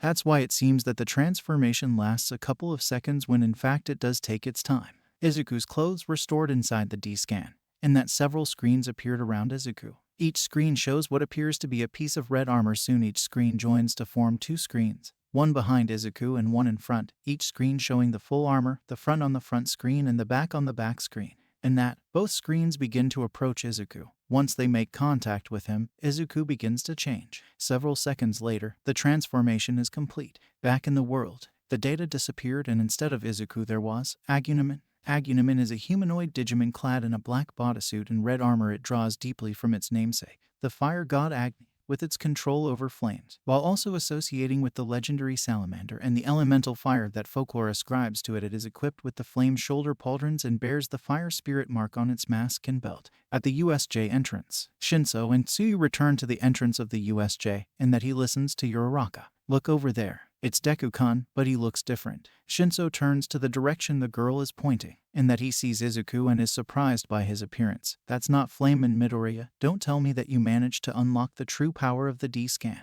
Back to the fight. Shigaraki, without any surprise, just limits himself to giving orders. Interesting. Chrysalimon, defeat him. Chrysalimon quickly attacks Izuku with one of his tentacles. However, Izuku easily avoids the attack and approaches his enemy, Crimson Knuckle. Izuku quickly performs a punch, which does a lot of damage to Chrysalimon. Chrysalimon quickly recovers and tries to attack again. Unconnect Buster. Chrysalimon fires a bolt against Izuku. Salamander Break. Izuku unleashes a whirlwind kick of flames which manages to destroy the enemy attack. In addition to approaching Chrysalimon, Salamander Rider Kick. He performs a flaming jump kick which causes Chrysalimon to fall to the ground. Izuku prepares for his last attack, Burning Salamander. He then unleashes a blazing dragon from the burning wrists, which hits Chrysalimon squarely, defeating it completely and causing it to explode in data. Slow applause was heard seeing who it was. It turns out that Shigaraki was the one who applauded. Not bad. I expected nothing less from someone like you. You really took me by surprise. What are you talking about? How did you get all these creatures? Haha, you don't have to talk to me like that, Shigaraki said as he took something out of his pocket. After all, we are not so different from each other. What Shigaraki brought out left Izuku in shock. How? Shigaraki has a D-scan in his hands. Only unlike Izuku and Shinso's, his was totally black. Haha, you have no idea what is about to happen. A dark data wheel appeared on Shigaraki's left hand. Evolution. Dark data began to surround Shigaraki as he laughed maniacally. When the transformation was complete, Shigaraki was replaced by a Digimon, Duskman. The Digimon has the form of an adult man, with long blonde hair and wearing armor and a helmet made of an unknown dark material. The helmet has 3 red stones as eyes and 3 horns, while the armor has 7 eyes spread over the shoulders, chest, knees, and feet. Let's see what you're capable of. Agumon. They both charged at each other. The exchange of blows was fast. Both seemed to have a similar force. However, Izuku seemed to be losing. Burning Salamander. Izuku tried to attack. However, Shigaraki kicked and destroyed the attack. You are strong, but you need experience with this form. That means you just unlocked it. Let me show you true power. Lunar Plasma. Using his swords, Shigaraki slashes a full moon-like arc which damages Izuku quite a bit and absorbs his energy. Izuku crashes to the ground. I'm not done yet. Duskman slide digivolve to. Dark data begins to surround Duskman, Veljamin. When the data disappeared instead of Duskman, an eagle-like Digimon appeared in its place with one of his legs. He grabs Izuku and takes him flying through the entire USJ.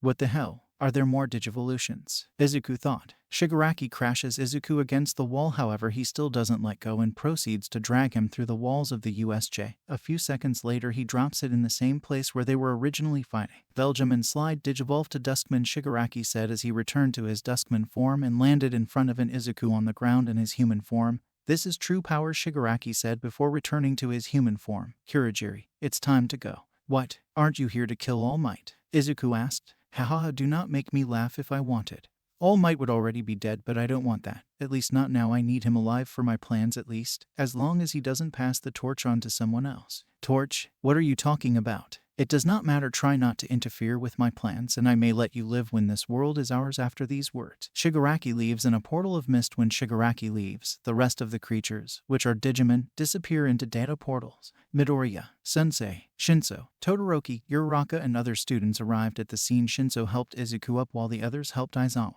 Once everyone reached the entrance, Ada had returned with the reinforcements. The bad thing is that everything was already over, so the reinforcements were limited to capturing the remaining villains. Shinso was talking to Izuku. Alone, the green-haired boy told him what had happened. Are you sure? Yes, that Shigaraki guy has a D-scan. What do you think we should do? We have to talk to Nezu. He could help us. But I think there is another problem. Aizawa was there when it all happened. Maybe he's starting to get suspicious. More reason to talk to Nezu as soon as possible. Agree. And this is how the USJ incident ended. Unknown place. Shigaraki emerged from the portal. Then a voice was heard from a screen. So, how did it went? You were right, Sensei. Those such legendary warriors chose successors. I see. How many of them did you see? Only one, but he was barely able to use the full power of Aguniman. I see. Do you want me to kill him? That won't be necessary. Let him enjoy his life. When our plan is fulfilled, no one will be able to defeat us. This world will be ours to rule. At this, Shigaraki smiled darkly. After the so-called USJ incident, the UA gave the students some free days so they can relax after that horrible experience. The free days had passed, and now the class 1 was chatting about what happened. Hey, have you seen the news? Asked Zero to Kirishima. Yes, the news made a lot of noise about it, replied Kirishima. Can you blame them? The UA was attacked. Kaminari joined the conversation. At least everything ended well, said Zero. Yeah, by the way, have you seen Aizawa-sensei? Kirishima asked. No, so he was discharged to teach, but he hasn't arrived yet, Kaminari answered. Midoriya and Shinso have not arrived either, Zero said. I wonder where they are. Principal's office. Izuku and Shinso entered at the office. Do you wanted to see us? Shinso said. To the surprise of both boys, Nezu was not alone. Aizawa was also in the office, looking at them suspiciously. That's right, Aizawa has some questions to ask you. I think I know what he means, Izuku whispered to Shinso. During the USJ incident, the one who seems to be the one who directed all that, Tamura Shigaraki, if I remember correctly, used a device similar to yours. What surprised me the most is that he did exactly the same as you. He transformed into a creature, although more human. If it's too much of a coincidence that you two have a very similar quirk, that a villain also has something like that. That's very suspicious. I want to know, exactly, what is that power that you have? During the fight I tried to use my quirk against the villain, but it was useless. Well, you see, Izuku tried to explain something, but he couldn't think of anything. Don't worry, Midoriya-kun. It would be best to tell Aizawa the truth, Nezu said. What are you talking about? Do you know anything about this? Aizawa asked. Calm down, Aizawa-kun. Everything has an explanation, said Bakaman said as he took off his Nezu disguise. What happened? As I said, everything has an explanation. If you promise to wait until we finish, it will be easier to understand everything. Very well, I'm hearing. One explanation later. Let me see if I understand, Nezu. You are actually a creature called Digimon. These Digimon are creatures made of data, but they are still alive. You two were chosen by some ancient and legendary Digimon to carry their power and become heroes in the USJ. Those creatures that exploded in data were Digimon that in some way that Tamura Shigaraki was commanding. And lastly, that Shigaraki also has a D-scan. Is that its name? But you don't know how he got one. Yeah, basically that's it, said Shinso. This is a headache. You two really are problem childs. As you can understand, Aizawa-kun. This information is quite sensitive. That's why we ask you to please keep it a secret. Aizawa was silent for several seconds. Very well, this is more rational than telling others. We don't want to cause panic to break out. Thank you, Aizawa-kun. I knew that you would understand reasons we shouldn't tell this to the rest of the staff either. At least not right now, Bakaman said, returning to his Nezu disguise. I understand, but what about that guy Shigaraki? We really don't know much other than he has a D-scan, Nezu said. I think if I have something to add, Izuku said. As you know, when we transform, Izuku activates the data wheel in his hand. This data wheel appears in our hands. However, Shigaraki's is different, darker, for lack of a better word, as if something was corrupting it. The data wheel disappeared. I see somehow Shigaraki got the D-scan from the darkness, and because of the evil within his heart, the D-scan became corrupted. That is my theory, Nezu said. Looks like we have a new mission. We must find a way to get the D-scan back from Shigaraki. Don't worry, Midoriya and I will do whatever it takes to retrieve the D-scan of darkness, Shinso said. I will help too, Aizawa said. This may not have anything to do with me, but since I'm involved in this secret, I'll help in any way I can. Thanks. Now the best thing would be for you to return to your classroom. Your students must be worried. Aizawa nodded. Let's go. Problem children. Aizawa, Izuku and Shinso leave the office to go to the classroom.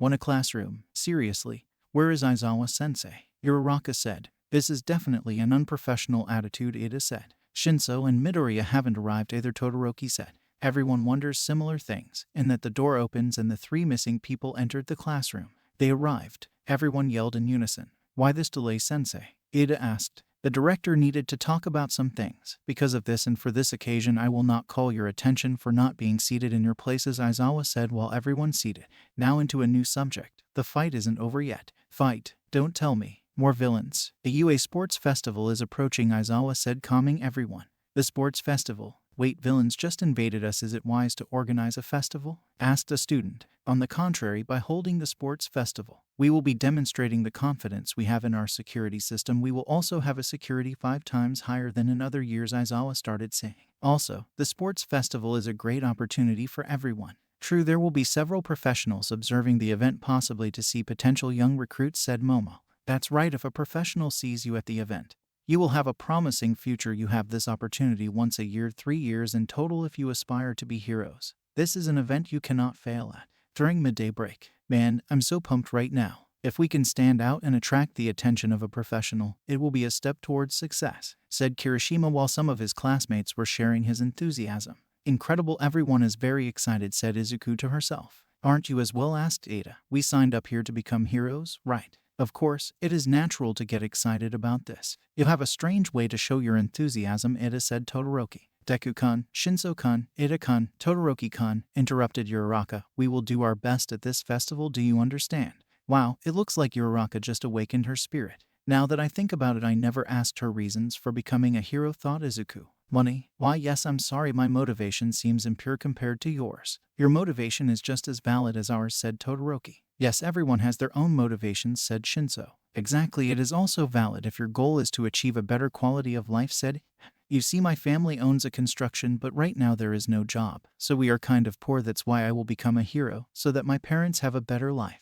Uraraka-san, that is so noble from your part, Ida said while clapping at her. Everyone else was saying similar things to her. After this, the group headed to the cafeteria. After school, a classroom. What's going on? Uraraka said she wanted to get out the classroom, but a horde of people was blocking the exit from the classroom. We can't exit the classroom. They are here to scout incompetence, said Bakugo in an unusual calm tone. They are searching for the class which survived to the villain invasion. That's the neutral Kachin. You don't see him so often, said Izuku. Bakugo then directed to the horde. Get out of the way. Extras. Hey, I am from the class 1B, said a gray-haired guy. I heard you fought villains. I hope you don't feel arrogant. Wow, a declaration of war. I would have done the same thing, Shinso thought. Don't embarrass us. After this declaration, Bakugo started making his way out of the classroom. Wait a minute, these people hate us because of you, screamed Kirishima at him. Make no mistake, when you are at the top, that is inevitable. The most important thing is to stay there, said Bakugo before leaving. After this event, everyone started leaving as well, and the 2 weeks of training started. Izuku focused on improving his control with Agunamin. Shinso, for his part, was training to catch up with Izuku, preparing something specifically for him in case they clash. 2 weeks later, Anteroom 1A. Everyone is ready. We'll leave in a few minutes, said Izuku to the rest of his classmates. Midoriya Shoto called his friend. Yes, we may be friends, but that doesn't mean I'll let you win, Todoroki said with a challenging but friendly look. I wouldn't ask for anything else. I think Todoroki is not the only one with those intentions, Shinso approached. I don't plan on losing to you either, Izuku said. Okay, that's enough. It is time to enter the stadium, said Ida, interrupting. The UA Sports Festival has just started, said Present Mike from the commentator booth. Entering first, the boys who faced the invasion of the villains with steel temper. From the hero department, I present to you Class 1A, said while the class was exiting to the arena. There's a lot of people, said Izuku. Will we be able to keep up with so many people watching us? Ida asked to himself. I guess that's part of being heroes, Shinso said. Next, we have Class 1B also from the Hero Department. Groups C, D, and E of the Department of General Studies. Groups F, G, and H of the Support and Administrative Department, said President Mike while the rest of the students entered the arena. As a judge, we have the rated plus 18 heroine, Midnight. Hi everyone, now we will have the student give the athlete speech. Katsuki Bakugo, Midnight said. Bakugo, maybe it's because he got first place on the entrance exam, said Zero. Bakugo stepped in front of the microphone with a completely serious face. I promise to be the one who comes out on top. This earned several boos from people and other students, as they thought the boy was being arrogant. He's not being arrogant. The Kachin I know would have said that with a laugh. Still, he got all of us involved in this, Izuku thought. Okay, let's go directly to the first test, which will be an obstacle race, she said while a gate was opening. A race among the 11 classes. The route to follow is the perimeter of the stadium, 4 kilometers in total. Only the first 42 places will advance to the next round. Everyone got ready to run. Start, screamed Midnight. Everyone started running only to get stuck in the gates. Suddenly, a blast of ice froze everyone's feet. It was Todoroki who took the lead. That might work with the rest of the classes, but in that the boy turns and observes that all his classmates avoid the ice. I knew it. Suddenly, 3 0 points appeared in front of everyone. So, this is what they faced in the entrance exam, said Todoroki while creating some ice. I wish they had made something more difficult since my damn old man is watching. After this, he completely froze the 3 robots. After Todoroki passed from the bottom, the robots collapsed, preventing the passage of others. With a single attack, Todoroki, Class 1A, breaks through and blocks the way for the others. Incredible, said President Mike. From the fallen robots, a body emerged from them. It was Kirishima. That Todoroki. If it hadn't been me, that person would have died. Ijiro Kirishima. Quirk, hardening. Ijiro's quirk gives him the power to harden and sharpen any or all parts of his body, causing his flesh to become jagged and rock-like.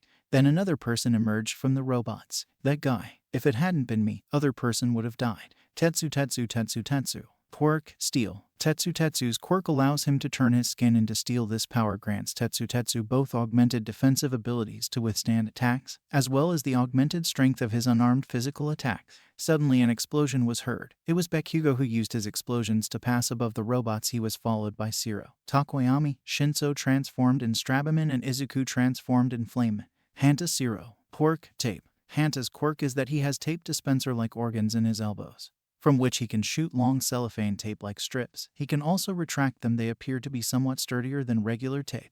Fumikage Takoyami. Quirk, dark shadow. Fumicage's quirk allows him to manifest a sentient shadow monster from his body that he can materialize and contract freely. If you cannot go below, go above, said President Mike. Then an even bigger explosion destroyed the rest of the robots. It was Momo with a cannon she created. Thanks to her, everyone was able to pass the robots, but quickly find themselves in the second obstacle. It was a cliff with various ropes connecting various pillars of earth. If you fall, you are disqualified. Todoroki was already near the end of this obstacle. Tsuyu used her quirk to move in the ropes. Ida did the same, but trying to maintain the equilibrium. Bakugo used his explosions to cross the cliff by flying. Izuku and Shinso used their enhanced abilities to jump from column to column. The rest managed as best they could. Todoroki was already in the way to the last obstacle when he stopped. Ladies and gentlemen, the third obstacle. A minefield like in the Rambo movies, but don't worry, the power of the mines is low enough to only stun.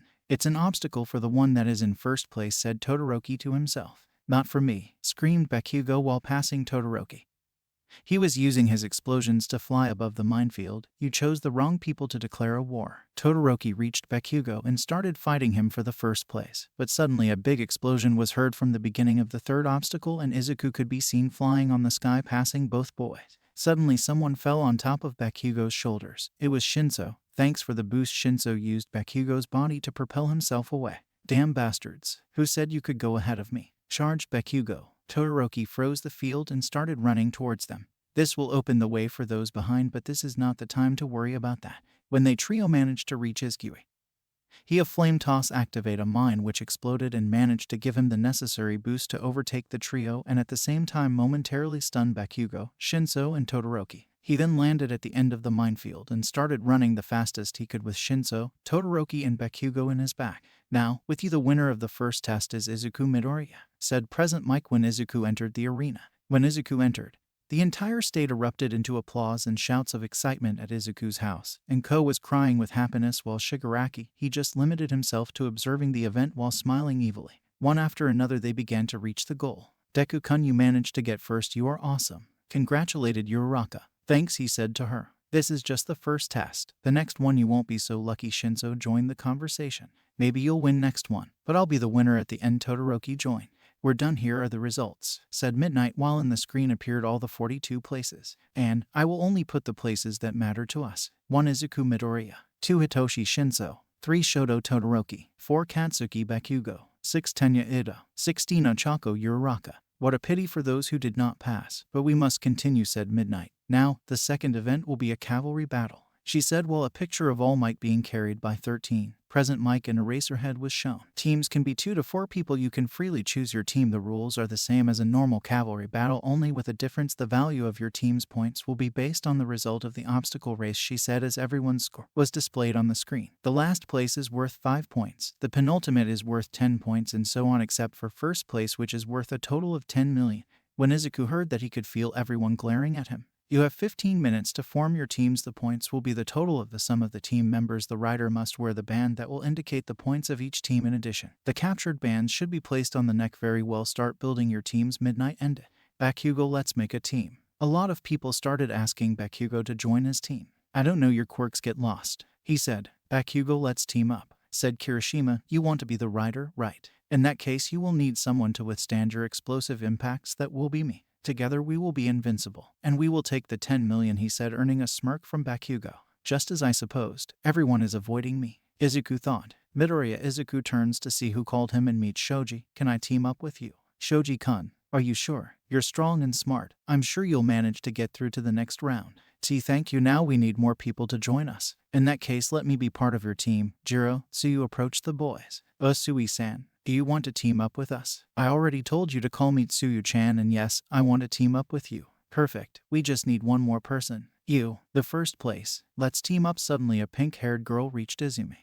What? Who are you? I'm Mei Hatsum. I want to team up with you to show all my babies to the world. Babies? You mean your inventions? All my inventions are my babies. Wow, what is this? Mei said as she took Izuku's D-scan without him being able to help it. Wow, I had never seen anything like this. Hey, I need that. This is a very interesting baby. What is this? Izuku took his D-scan from Mei's hands. It's called D-scan and it helps me with my quirk. My quirk allows me to transform into different creatures. However, I can't decide what to transform into.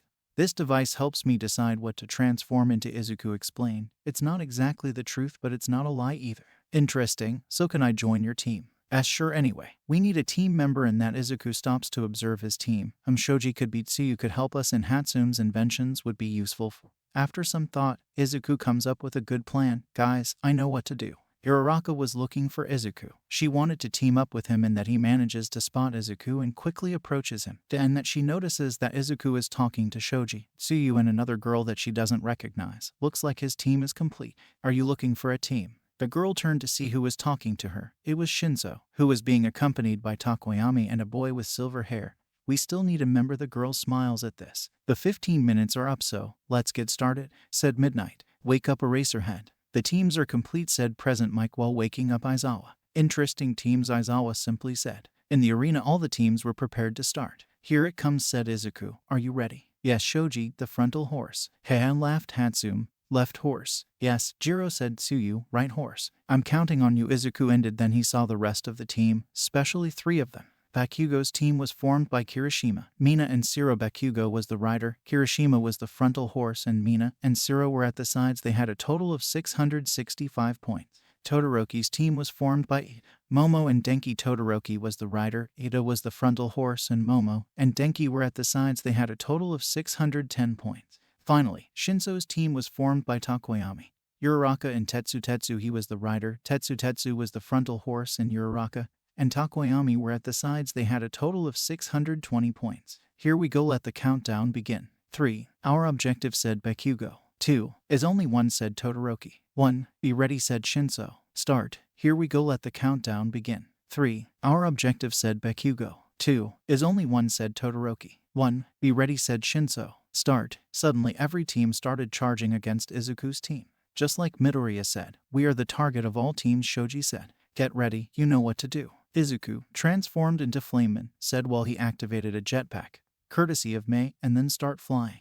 I don't think so, said Jiro while using her jacks to try and grab the 10 meters points. However, Midoriya, at your 6. Shoji, thanks to his quirk he could feel Gyro's jacks nearby. Thanks to this, Izuku was able to block the jacks from taking the 10 million. Perfect. Thanks to your enhanced senses we can cover our blind spots are awesome. Shoji-kun. Thanks, Deku. Suddenly Bakugo appeared above them and was about to steal the 10M points. Luckily Izuku managed to grab Bakugo's arms. Sorry, Kachin. But I can't let you take these points, he said before kicking Bakugo away. Luckily for Bakugo, he was saved by Sero's tape.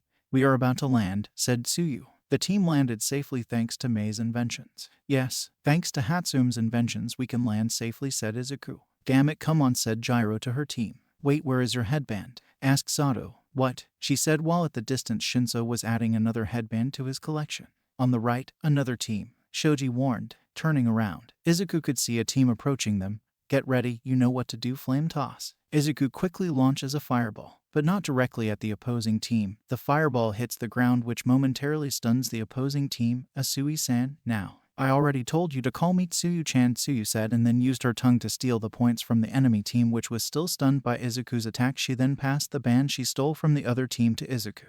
Good. With this we can ensure we go to the next round if the 10 million are stolen. Suddenly, 3 other teams closed in on them. Oh no, hold on tight. Izuku activated the jetpack and managed to escape. However, upon landing, one of Hatsume's inventions broke down. My baby, screamed Hatsume. Sorry, but at least we escaped, said Izuku. It was an interesting first half. Let's see the scores of the teams, said Present Mike when the screen showed the scores. Wait a minute, besides the Midoriya team, the only teams with points are the Shinso team, the Monoma team and the Todoroki team.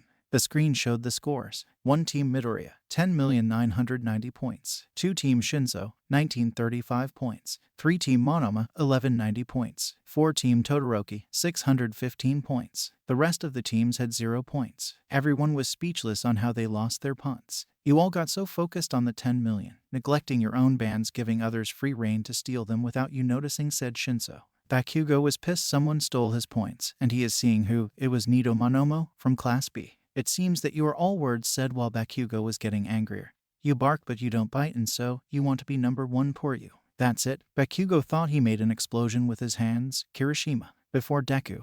We will destroy these extras, he said in a furious tone. Meanwhile Izuku was facing a special team. I knew you were coming for us, it was a matter of time, Todoroki-kun. Soon your headband will be mine, Todoroki simply said. You will stay in the attempt. Suddenly a lot of teams surrounded both of Todoroki and Izuku's teams. Kaminari, said Todoroki. Hatsume-san, quick, do you have something to cover us from electricity? On it. Finally, indiscriminated discharge 13 million volts, he said while unleashing an enormous quantity of electricity. Todoroki used a blanket to cover the rest of his team. Hatsume took out a blanket similar to Momo's to cover her team from. The rest of the teams were paralyzed by the attack. Todoroki used this and froze everyone, except Izumi's team. No, the jetpack, Izuku said when the jetpack busted in smoke. I guess we don't have other choice rather than fight. Todoroki-kun, prepare yourself, said Ida. Ida, after this I will stop being useful, so make sure you grab them, Ida said while preparing his technique. Torque over, Recipro burst. From 1 second to the next, Izuku's headband disappears. Todoroki's team, now behind his back, had the headband. I've been saving this move for the time to face you, Midoriya. However, the team failed to notice the smiles from Izuku and his team. Wow, in a twist of events, Todoroki's team took the 10 million, said Present Mike, but then. That was an impressive move, Ida-kun. I never expected it, but I'm sorry to tell you it didn't work out, Izuku said as he turned the headband around his neck, showing the 10 million points. What? Todoroki was shocked. He then saw the headband in his hand.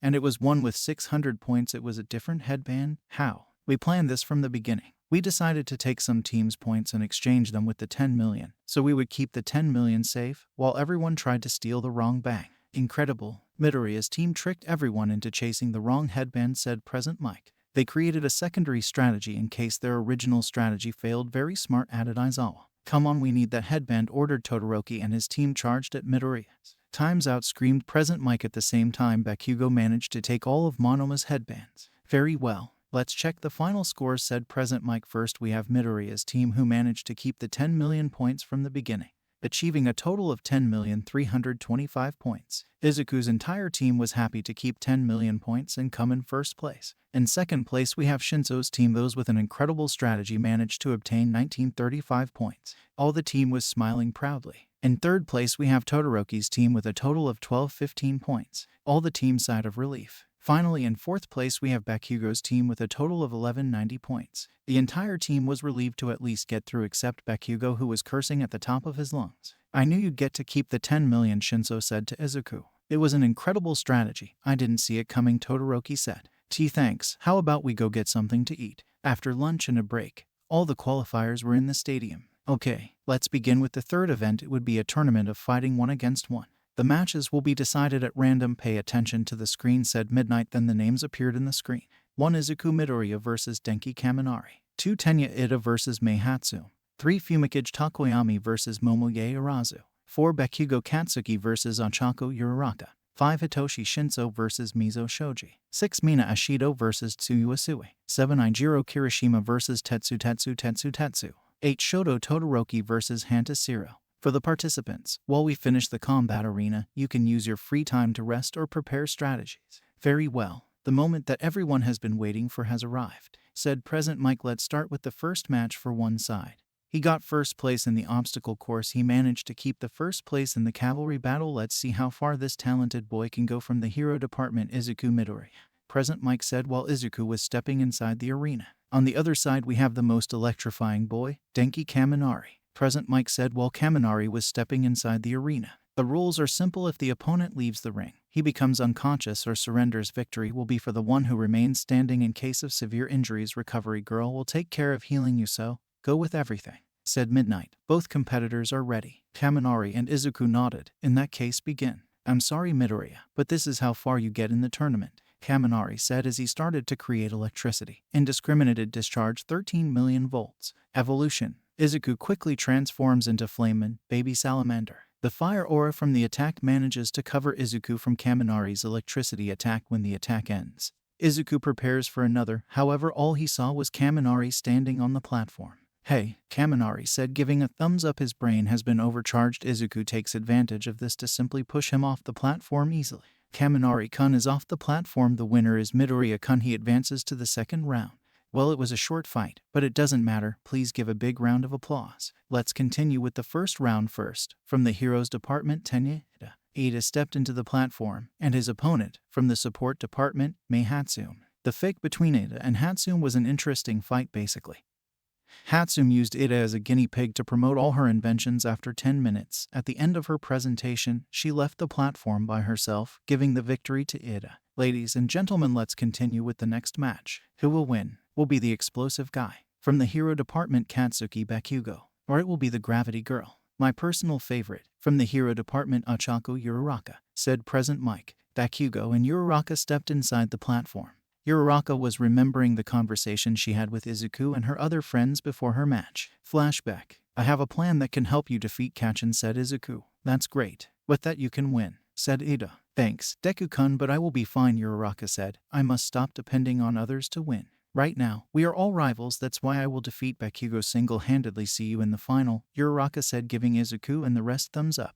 Flashback end. Okay, both contestants ready, begin, screamed Midnight. Uraraka quickly charged towards Bakugo in an attempt to make him float with her quirk. However, Bakugo fought back with an explosion which knocked the girl back. Although the attack comes, it is very difficult to dodge it, thought Uraraka. You better give up, said Bakugo suddenly. In front of him there was movement. Bakugo quickly attacked with another explosion. However, all he attacked was Uraraka's uniform shirt. The real Uraraka appeared behind Bakugo, hidden in the smoke from Bakugo's explosions. However, Bakugo quickly responded with another blast, this time hitting his target. Uraraka quickly stood up. However, Bakugo appeared in front of her and released an explosion against her. You are slow, said Bakugo, managing to resist the explosion. Uraraka charged again against Bakugo. However, the only thing she found was another explosion. The situation began to repeat itself several times in a row. I can't keep watching this, said a pro hero. Hey, do you really want to be a hero? If you see that the difference in power is so great, just take her out of the ring. That hero screamed to Bakugo.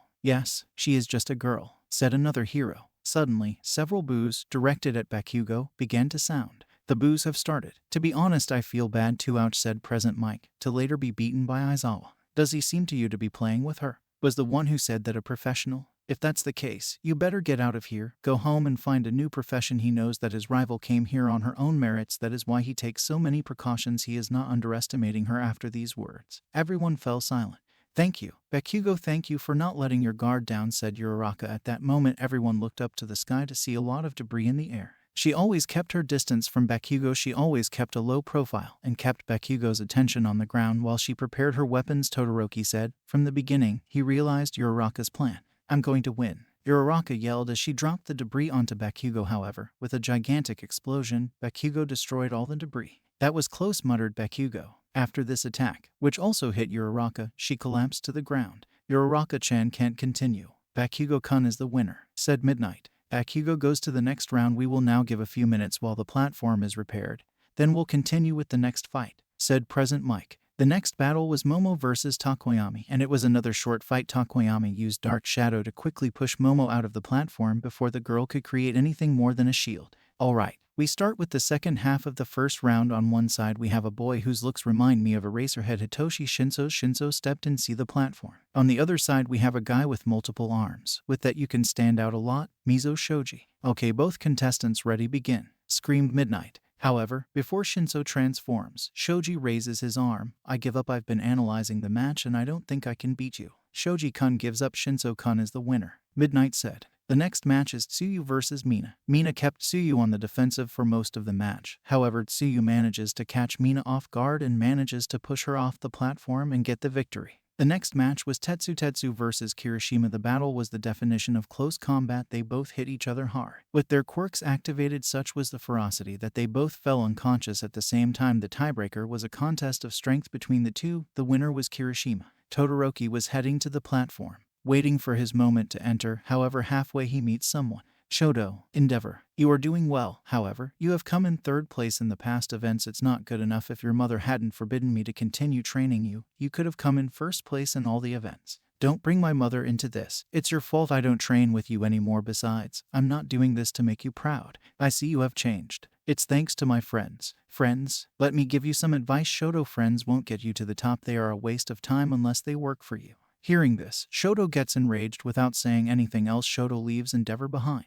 Very good. Now we go with the last fight of the first round. On the one hand, we have a boy with a strange face. Hand to Zero. Zero stepped inside the platform. On the other hand, we have a very cold boy, but not in personality, Shoto Todoroki. Okay, both contestants ready, begin, screamed Midnight. Well, even though I feel like I can't beat him, Zero said. Suddenly using his tape he caught Todoroki, who didn't put up any resistance. His mind was somewhere else. I don't want to lose either. With that, he starts dragging Todoroki off the platform. Friends won't get you to the top. They are a waste of time unless they work for you. Those words still echoed in Todoroki's head, making him angrier at that. A blast of ice shot out from his body, hitting Zero. The ice that was generated from that blast would be so large that it would cover half of the stadium. Luckily, no one was injured. Don't you think you exaggerated a bit? Zero said, which brought Todoroki out of his thoughts. Realizing what he did, a regretful expression appears on Todoroki's face. As Zero-kun, can you continue? Midnight asked. She was half frozen by the attack. You're kidding. Of course not. As Zero-kun gives up, Todoroki-kun is the winner.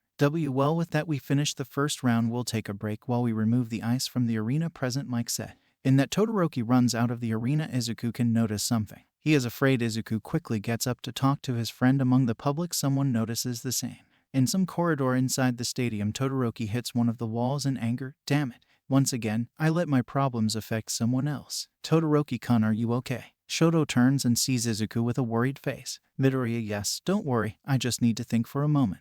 Your father again, right? Yes, look, I appreciate what you're trying to do, but I need to be alone for a few moments. I understand if you need to talk. You know where I am. Izuku leaves. Shoto is silent for a few seconds. At that, Shoto turns to see and is surprised to see who spoke to him. She is a woman with long white hair. Mother. Several minutes later, Ray was furious, but she shouldn't focus on that. Her son needs her right now. I see, so that's what he said. I know I shouldn't listen to him, and I don't do things for him anymore, but inside I still want him to recognize me. You still feel like you don't deserve to be happy if your father doesn't recognize you. You feel useless. Tell me one thing, what do you want to become? I want to be a hero. I know that, but what kind of hero do you want to be? I don't know. You don't know, or you don't remember. I remember that when you were younger, we used to see All Might on television. You told me you wanted to be a hero like him. Do you remember what I used to tell you? It's okay to become what I want to be. Ray smiles at her son. You don't have to let your father control you. You have me, Fayumi, Natsuo, and all your friends. We are all here for you. Become the hero you wish to be. Shoto couldn't take it anymore. He started to cry while his mother hugged him. Okay, let it all go, let it out. Several minutes later, Shoto returns to the rest of his class. Todoroki-kun, are you feeling okay? Izuku asked. Shoto smiles slightly, but that smile was more genuine than any other he's ever done. Yeah, actually I feel pretty good. Endeavor was in some hallway looking for Shoto. However, who he meets is Rei, a very angry Rei. What are you doing here? Endeavor asked. I came to see my son compete. And what do you want? I talked to Shoto and he told me that you told him. I just gave him some advice to fulfill his dream. His dream or yours? Endeavor raised an eyebrow. You and your stupid goal of surpassing All Might is causing damage to your son. So, what do you know? You are not a hero. No, I'm not, but it's my family you're harming. And I can have an opinion on that, Endeavor tried to reply. But Rei didn't let him. Toya died trying to be like you. Fayumi suffered from depression from seeing our family break up. Natsuo hates you, and would have left home if it hadn't been for me. And Shoto has a trauma because of you. If it hadn't been for me, his brother and sister, and his friends, he would be already admitted to a damn psychiatrist. In that Rei points to the public.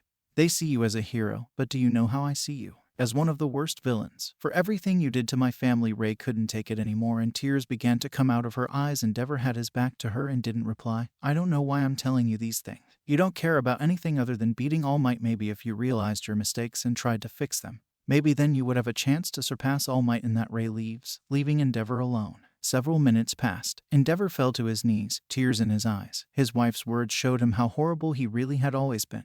Ladies and gentlemen, it is time to start the second round. On one side we have Izuku Midoriya, on the other, Tenya Ida. Who will win? Present Mike said while Izuku and Ida stepped inside the platform. Okay, both contestants ready, begin. Screamed Midnight. Both of them came out at great speed. Izuku transforming into Flameman while Ida used his quirk to increase his speed, and then each one threw a blow which hit the other, and so it went. It was a speed fight. Both opponents running around and throwing punches to try to hit their opponent, but in that flame toss, Izuku exclaimed as he launched a fireball towards Ida. But this boy managed to take a long jump to stay on top of Izuku. Recipro burst, Ida exclaimed as blue flames shot out of the tubes on his legs and then tried to kick the boy. But Izuku quickly managed to duck. I only have about 10 seconds before my engines stop, Ida thought during the fight, before landing on the ground and jumping back. I have to win in that time. Izuku received a strong kick from Ida, making his face hit the ground. Flame tail, Izuku exclaimed, trying to hit Ida. But Ida jumped again and grabbed Izuku by the hair, then dragging him to the edge of the platform. There are still 8 seconds left, I'll throw it out of bounds. Those were Ida's thoughts as he saw the limit come faster and faster, but just at that moment, Izuku quickly detransforms, which makes the hair Ida was holding disappear. Taking advantage of this, he proceeds to kick Ida's back multiple times and make him fall off the platform. I was trying to be careful with your Recipro burst, Ida-kun, Izuku spoke, now standing in the middle of the platform. Even so, I couldn't dodge it, but I was able to fight back. Ida-kun is off limits. Midoriya-kun is the winner, Midnight announced. The next fight was Takoyami versus Bakugo. The fight was short, despite his best attempts. Takoyami was outclassed by Bakugo. Thanks to Bakugo's explosions, Dark Shadow was unable to do anything, which led Takoyami to give up. Bakugo wasn't paying attention to Midnight's announcement. His attention was focused on Izuku, who was sitting with the rest of the class. You're going down, Deku. It looks like my next fight will be against Kachin. I will not be intimidated by him. I'm not the same as before, Izuku thought. The next fight is Shinso versus Tsuyu. The frog girl gave her best effort, even managing to land a few hits on Shinso. However, Shinso eventually got the better of her and managed to knock her off the platform. Kirishima blocks another punch from Todoroki, who was with his ice armor technique activated. Not bad, Ice Boy, but it's not enough to defeat my defense. Kirishima begins to counterattack with multiple punches which begin to break Todoroki's ice armor. Kirishima would take a punch to Todoroki's right cheek, but to his surprise the boy managed to withstand the attack without moving. Who said I need to break your defense? Todoroki takes Kirishima's arm with which he hit him, and suddenly Kirishima is covered with a layer of ice, completely immobilizing him. I knew I couldn't freeze you with a ranged attack. I had to lure you into close combat in order to catch you off guard, Todoroki said. Kirishima-kun is immobilized. Todoroki-kun advances to the semifinals, Midnight said. With this fight we finish the second round. We will give a 10-minute rest and then we will continue with the semifinals, announced Present Mike. Izuku is on his way to his fight against Bakugo. As he headed to the platform, several memories came to his mind. You are useless, Deku. You're just a Deku with no quirk. Despite being quirkless, do you pretend to be a hero? Deku, by the way, Deku, if you want to become a hero so much, there is a way to achieve it. Throw yourself off the roof and pray that in your next life you'll be born with a quirk. Izuku clenched his fist at this last memory. All this time I let myself be intimidated by him, but now things are different. This time I will defeat No, I will defeat Bakugo. Izuku's face changes into one of seriousness but full of confidence, evolution, and he transforms into Flameman. I don't need Agunaman to beat you, Bakugo. Meanwhile with Bakugo, his mind was remembering things as well. Looks like Midoriya doesn't have a quirk. Why, you are very cruel, Kachin. Why you made him cry. I won't let you get away with this. It's been my dream since I was little, and besides, if I don't try, I'll never know. Bakugo clenched his fist at this last memory. All this time he's been lying to me. He believes he is above everyone to hide his quirk. Bakugo's expression changes to one of fury. I'm going to put him in his place, that damn Deku. Very good. We start with the first match of the semifinals. On one side we have from the Department of Heroes, Izuku Midoriya. Present, Mike said as Izuku entered the platform. On the other side, another boy from the Hero Department, Katsuki Bakugo. Present, Mike said as Bakugo entered the platform. Both contestants ready. Midnight asked. She didn't get any answer. Bakugo and Izuku just look at each other. Midnight decided to take this as a yes. Okay, begin. Without thinking twice, both boys charge at each other. Once close, both throw a punch which hits each other's cheek. Izuku's punch was stronger, so Bakugo takes a few steps back. That doesn't stop him though, and Bakugo charges at Izuku again. This time setting up an explosion. Izuku, seeing this, prepare his own attack, Flame Toss. He said as Bakugo unleashes an explosion against him. Both attacks collide. The smoke would rise, but Bakugo would not wait and would use his explosions to quickly approach Izuku. Izuku dodges an explosion from Bakugo and quickly lands a kick to Bakugo's stomach, followed by a punch to Bakugo's face to send him flying.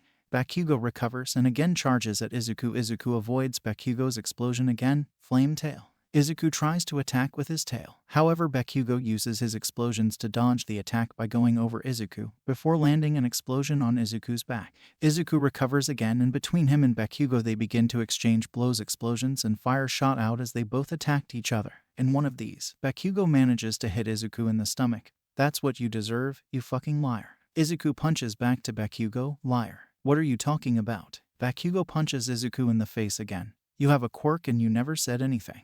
Do you think you are above everyone? Izuku intercepts another blow from Bakugo. Of course not. What do I gain by hiding my quirk? Quite the contrary, my life was shit for not having a quirk. And shit. Then why the fuck did you never tell me you had a quirk? Izuku dodges an explosion from Bakugo. You're wrong, don't hide anything from you. It's true, I didn't have a quirk. Bakugo dodges another kick from Izuku. Liar. Saying this, Bakugo makes a gigantic explosion against Izuku, which makes Izuku fly away. You are a fucking liar. Bakugo charges at Izuku again. I think I can't talk to him. I'll have to defeat him. I'll talk to him later. Izuku braces himself and manages to dodge a flurry of explosions from Bakugo, quickly positioning himself behind him. Flame Toss. Izuku manages to hit a fireball on Bakugo's back. Bakugo quickly recomposes himself, and this time he heads towards Izuku with greater speed than before. The longer the fight goes on, the stronger his explosions will be. I have to finish this quickly, noble heart. Izuku hits Bakugo before he could attack him with an explosion. However, Bakugo takes advantage of the proximity to grab Izuku by the arm and stamp him on the ground. Bakugo rises with his explosions and starts spinning around using his explosions. Izuku prepares to fight back. Howitzer impact. Divided by Baby Salamander. Both attacks hit, creating a gigantic explosion and a smoke screen. When the smoke disappeared, Bakugo and Izuku are seen struggling against each other. Did you ever think of telling me? I already told you. I never hide anything from you. Then how? How do you have a quirk? It's complicated. It's not something I can explain right now. So, when the sports festival is over, I'll tell you everything. Bakugo was silent for several seconds, FCK, and that released the grip against Izuku and starts walking off the platform. You better keep your promise after these words. Bakugo gets off the platform and leaves. The entire stadium falls silent. The silence continues until Midnight announces the winner. Bakugo-kun has left the platform. The winner is Midoriya-kun. The stadium erupted in applause.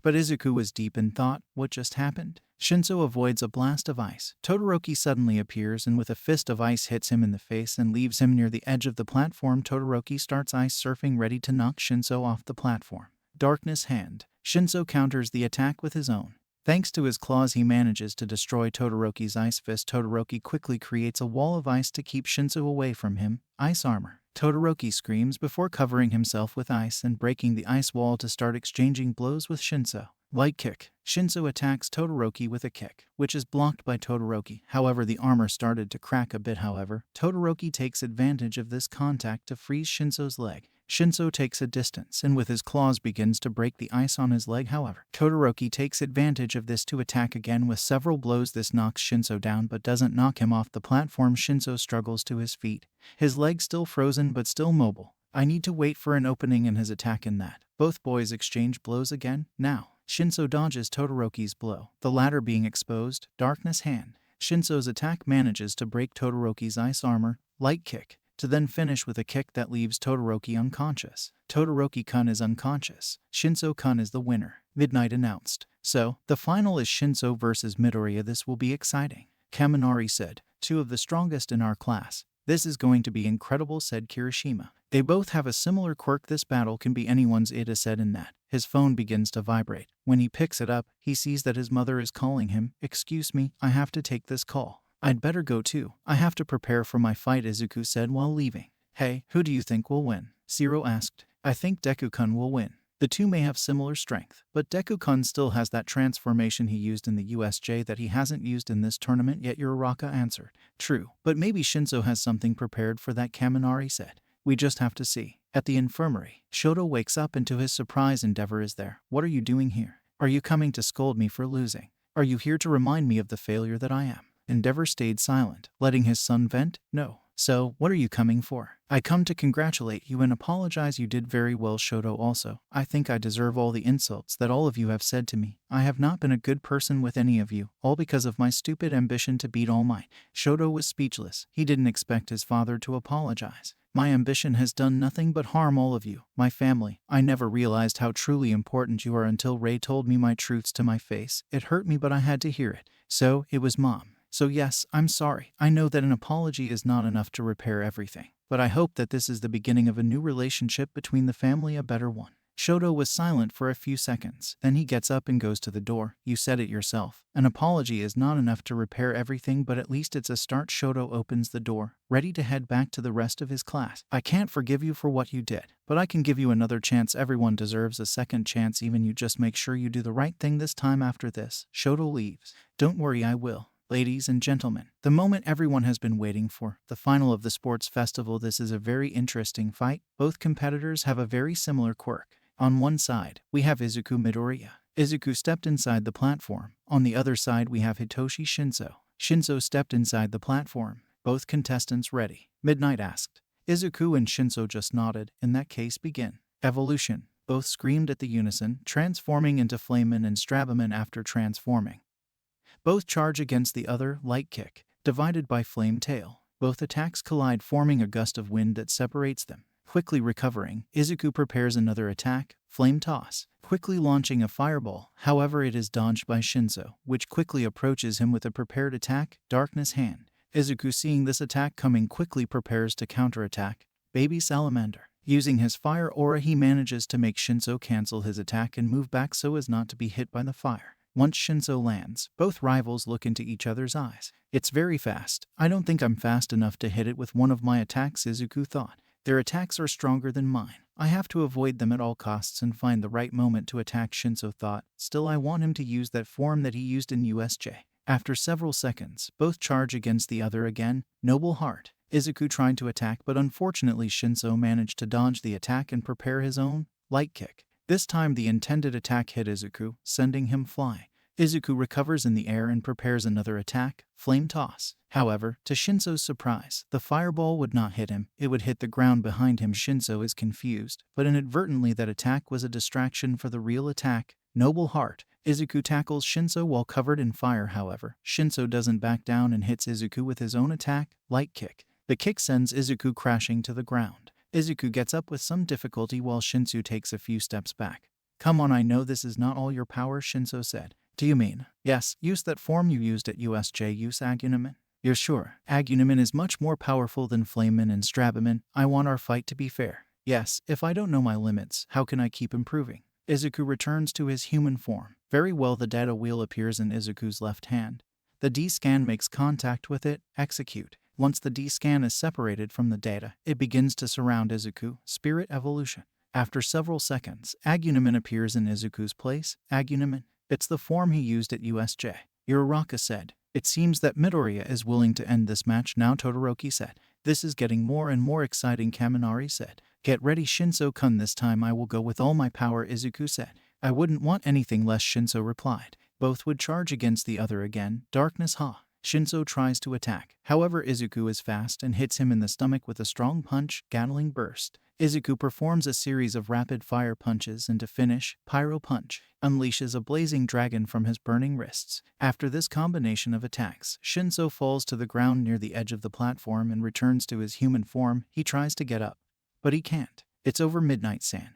You can end the battle. Midnight was about to announce the winner, but something stopped her. No, I'm not defeated yet, Shinso said as he tried to get up. Shinjo-kun, you don't have to overdo yourself. It's okay to accept defeat. It's not that. I'll accept defeat, but when I can't go on anymore. And that, his D-scan began to shine and Shinso feels that his strength returns. I can still go on at that. The data wheel appears in his left hand. Execute. When the D-scan makes contact with the data, it begins to surround Shinso. Spirit evolution. Inside the data, Shinso's clothes were stored inside the D-scan, and that several screens appeared around Shinso. Each screen shows what appears to be a piece of gray armor. Soon each screen joins to form two screens, one behind Shinso and one in front, each screen showing the full armor, the front on the front screen and the back on the back screen. In that, both screens begin to approach Shinso. Once they make contact with him, Shinso begins to change. Several seconds later, the transformation is complete. The data disappeared and instead of Shinso there was Loboman, a Digimon with humanoid form that wears white clothes and on it a grayish armor with purple touches on his neck. He seems to wear a kind of purple scarf with darker violet stripes. The helmet he wears only covers the upper part of his head, leaving part of his mouth and a bit of his blonde hair visible from his wrists and forearms. He can pull out two very bright light swords called Lichtschwert, ready for round 2. Izuku smiled. Of course, in the stands of Class A, everyone is surprised by the events. What? Shinso just transformed into something different. Uraraka said. Looks like things just got even again, Todoroki said. Loboman, apparently that is the name of that transformation. Apparently Midoriya's transformation is called Agunaman. What do those names mean? I said it and I keep saying it. This is getting better and better. Kaminari said. Man, I wish I could do that. Wasting no time. Both competitors charged at each other when they were close. Their fists collided. After this, an exchange of blows began. Pyro Punch. Izuku attacked again, however.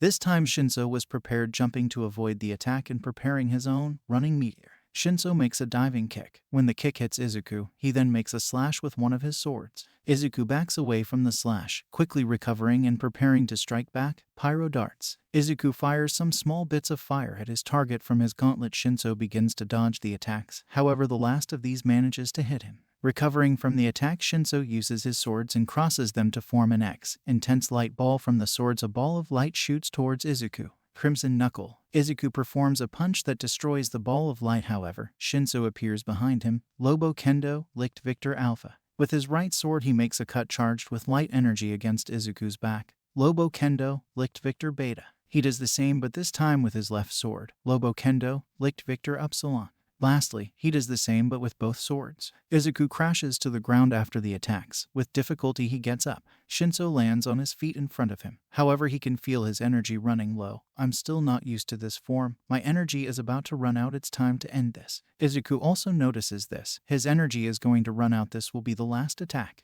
Both boys charge one last time. Pyro Punch. Divided by light clothing. Both use their final attacks. Izuku prepares a fire punch, while Shinso surrounds himself with light energy and then passes it to his swords, united in a single dual sword. When both are close, the attacks collide, creating a gigantic smoke screen at the same time that it creates a large gust of air that makes everyone cover themselves. What power? Kaminari said. Who won? Uraraka said. I don't know, but we're about to find out, Todoroki said while the smoke disappeared. When the smoke cleared, it was seen that both boys returned to their human form, only that Shinso was on the ground while Izuku was standing barely. After several seconds of silence, Midnight decided to announce the winner. Shinso-kun can't continue. Midoriya-kun is the winner. After the announcement, people started clapping and cheering. That was an incredible match. And now all the events have been completed. This year's winner for first years at UA is from the hero course Izuku Midoriya. And that was over. This fight, it was over. All first-year UA Sports Festival events are over. Midnight announcement. And now, we will begin with the awards ceremony. And the whole stadium cheered again, while the fireworks went out again to give more importance to the event. And in that, a large pedestal came out of the ground, which had 3 columns, one higher than the other and one had its own number. Those columns were the places for the first, second, and third place. The third place is occupied by one person, Shoto Todoroki. The third place was supposed to be occupied by 3 people, but Bakugo-kun refused. That Midnight explained. As if I'm going to share the position with Snowflake there. Bakugo screamed. In second place, Shinso with a smile on his face, he was proud of himself. While in first place, there was Izuku, who was very nervous. Now, we are going to award the medals, Midnight said, calling everyone's attention. The awarding of medals will of course be by this man. That laugh caught the attention of many at this time, and many already knew who he was. At that, from the roof of the stadium, the no-one hero took a great leap to be in the air for a couple of seconds. I have brought the medals here. And then fall and land on the ground. At that, Midnight approached the hero with the medals. Now, All Might, hand out the medals starting with third place. At that, they both approached Todoroki. Young Todoroki, congratulations, said the hero, placing the bronze medals on both girls. I'm sure you are strong, keep it that way, and never give up. Yes, sensei, Todoroki said with a smile, the rest of his family applauding him from the stands. Then they approached Bakugo. Young Shinso, congratulations, you may be in second place, but remember that. Yes, I know, said Shinso, cutting All Might. Believe me, this is not over yet, I can still be stronger. That's the spirit, young Shinso, said the hero at the moment of putting the silver medal on the purple-haired boy. And finally, they reached the first place, where Izuku was, who was scratching the back of his head with some nerves. Young Midoriya, you've done a great job getting here, take this medal. As a symbol of your own effort, Izuku just nodded with a smile and some tears in his eyes. At that, All Might looked back at where the others were.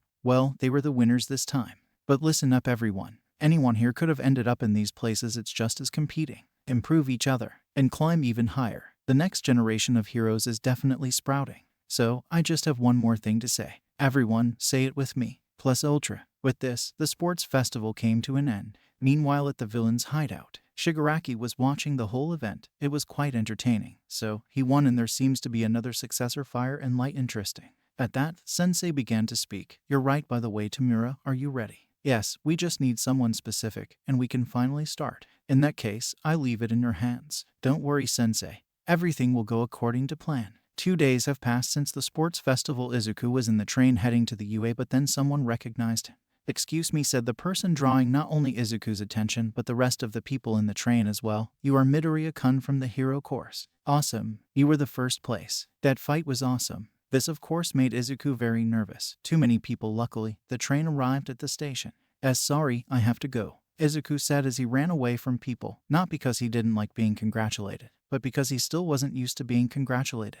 While on his way to the UA, he runs into Ida, who was running around in his raincoat. Midoriya, good morning. Once the two arrived at the UA, Izuku tried to talk to Ida. He had seen the news and what happened to Ingenium. Ida-kun, about your brother. Oh, that? Don't worry, I'm fine. I'm sorry for worrying you unnecessarily, Ida replied with a smile. With that, they both entered the room. The people were cheering to me in the way here. Me too, some people were watching me. I was nervous. Me too. Everyone was talking about what happened at the festival. A few seconds later, Aizawa arrived. Good morning, said Aizawa in his usual tired tone. Today we will have a special heroic class. Today you must think and choose your hero names. Everyone got excited about this. This is related to those who were selected by the professionals. After the sports festival, several of you received offers to do your practices with a hero next. I will show you the selected ones, said Aizawa to then present the offers. Izuku Midoriya, 5172. Itoshi Shinso, 4932. Shoto Todoroki, 4102. Katsuki Bakugo, 3987. Fumikage Takoyami, 360. Tenya Ada, 301. Denki Kaminari, 272. Momoye Urazu, 108. Anjiro Kirishima, 68. Tsuyu Asui, 47. Mizo Shoji, 22. Achako Uraraka, 20. Hantasiro, 14. Everyone was surprised by the difference. Usually the offers are more even, but this year the attention was taken by these four. That's a big difference. For those who have not received offers, do not worry. I will provide you with a list of various heroes who agreed to accept some students for their internships, said Aizawa. Although your names are provisional, think of a suitable one. If not, you paid for it later, said Midnight, interrupting Aizawa. Right, Midnight will help you evaluate your names. I cannot do that, said Aizawa while remembering when he chose his hero name. To be more exact, Present Mike chose his name for him. By hero name, thought Izuku, in that he remembered the time that with his mother they were playing heroes, and he taught him the multiple names that he wanted to have. Most if not all were a variant of All Might. Izuku laughed at this memory. I don't think I can use any of those names. I need something that identifies me with my powers, maybe something to do with fire. 15 minutes later. Okay, let's start. What already has your name? Come and expose it, said Midnight. I'll go first, said Aoyama while standing in front of everyone. I'll be the shiny hero. I cannot stop twinkling, he said while everyone got sweat drops. Well, if you remove the I and change the cannot to can't, it would be better, said Midnight. My turn, said Mina while stepping in front of everyone. I'll be Alien Queen. Are you trying to be like that acid BLD thing? I would use another name, said Midnight. Mina returned to her seat with a pout. Can I go next? Suyu asked. I already chose mine since I was in elementary school. Froppy. It's cute. I like it. Midnight said. I'm next, Kirishima said. Red Riot. Hearing Hero. Earphone Jack, that was Gyro's name. Tentacle Hero. Tentacle Shoji's name. Taping Hero. Cellophane Ciro's name. Martial Arts Hero. Tailman Ajiro's name. Sweets Hero. Sugarman Sato's name. Henki. Mina's name. Stun Gun Hero. Chargeable Kaminari's name. Everything Hero. Creative Momo's name. Stealth Hero. Invisible Girl Hagakir's name. Jet Black Hero. Tsukuyomi Takoyami's name. Iravati Uraraka's name. I guess I'll go next, Todoroki said. The Winter Hero. Frost. It was Shinso's turn to show his name. I'll be the Light Hero, Wolf, he said. Using the look of your transformations and the type of power they use, I like it. Midnight said. We only need to check the names of Bakugo-kun, Eda-kun, and Midoriya-kun. Eda showed his name. He chose to use his personal name, Tenya. As Izuku thought of his name, he saw his D-scan, and in that the perfect name came to mind. I'll go next, he said while standing in front of everyone. I'll be the digital hero, Agni. And Agni means fire in Sanskrit. Incredible, I love it. Midnight said. When you transform, something like data surrounds you, and Agni means fire in Sanskrit. Very clever. Lastly, Bakugo's name, let's just say he needs to work on it. You have until weekend to decide, said Aizawa, ending the class. This is too much, said Izuku while watching his list of offers. I know it will take me an eternity to decide, said Todoroki. There are certainly plenty of offers, Shinso said. Well, I've made up my mind. Uraraka said. I'll go with Gunhead. I have an offer from him. I thought you wanted to be a hero like 13. Yes, but the fight against Bakugo opened my eyes. If I just focus on what I already know, I'll stay behind. It seems that Uraraka-san is very determined. I'm happy for her, although I must focus on my offers, Izuku said as he went back to check his list of offers. This is going to be very difficult. There are many good offers, Best Jeanist, Edshot, Crust, Ryukyu, and the list goes on. I got it, Shinso said. I'll go with Edshot. Edshot. Yes, I can learn several things from him. I also didn't want to continue checking.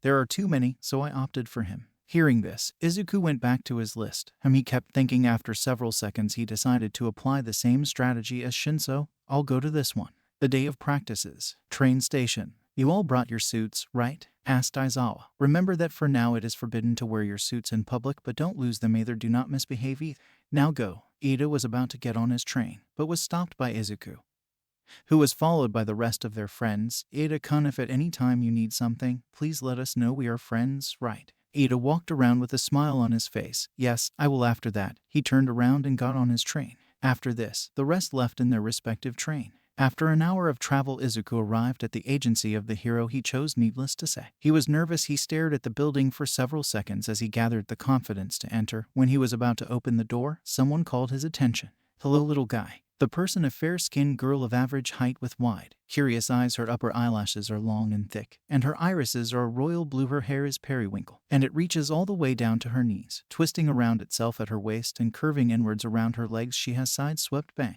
tucked behind her ears on the right and hanging just over her eyes on the left, and two short clumps of hair on either side of her face, curved towards her face on the right and behind it, under her ear, on the left. Are you lost? And no, sorry, my name is Izuku Midoriya. I'm from UA. I came here because. So, it's you. Ryukyu told me that a first year from UA was coming. My name is Nejire Hato. I'm also from UA. Third year, the girl introduced herself.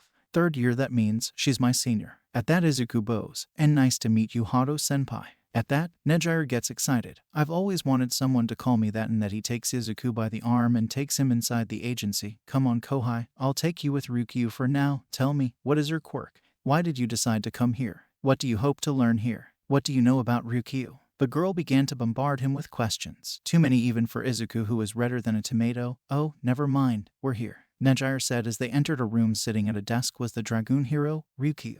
Ryukyu is a woman with chin-length blonde hair, which she wears swept back with a headband, a long fringe over the right side of her face. Covering her eyes, she has thin, yellow, inward-tilting eyes with slit pupils and notably sharp teeth. Her hero costume consists of a dark red, traditional kippah with a pale green scale trim around her shoulders, which seems to only be slit on the left side. With yellow claw patterns on the bottom and smaller ones around her neck. She wears knee-high boots, and a strap around her exposed thigh. She wears long, almost sleeve-like white gloves that nearly reach her shoulders, with higher tabs on the outer sides, and they expose her hands from the wrist. She wears a matching green headband with 4 large, pale purple claws attached, covering the right side of her face, and a set of small black dragon wings protrude from the back of her head, with a number of gold-spiked cartilage piercings decorating her left ear.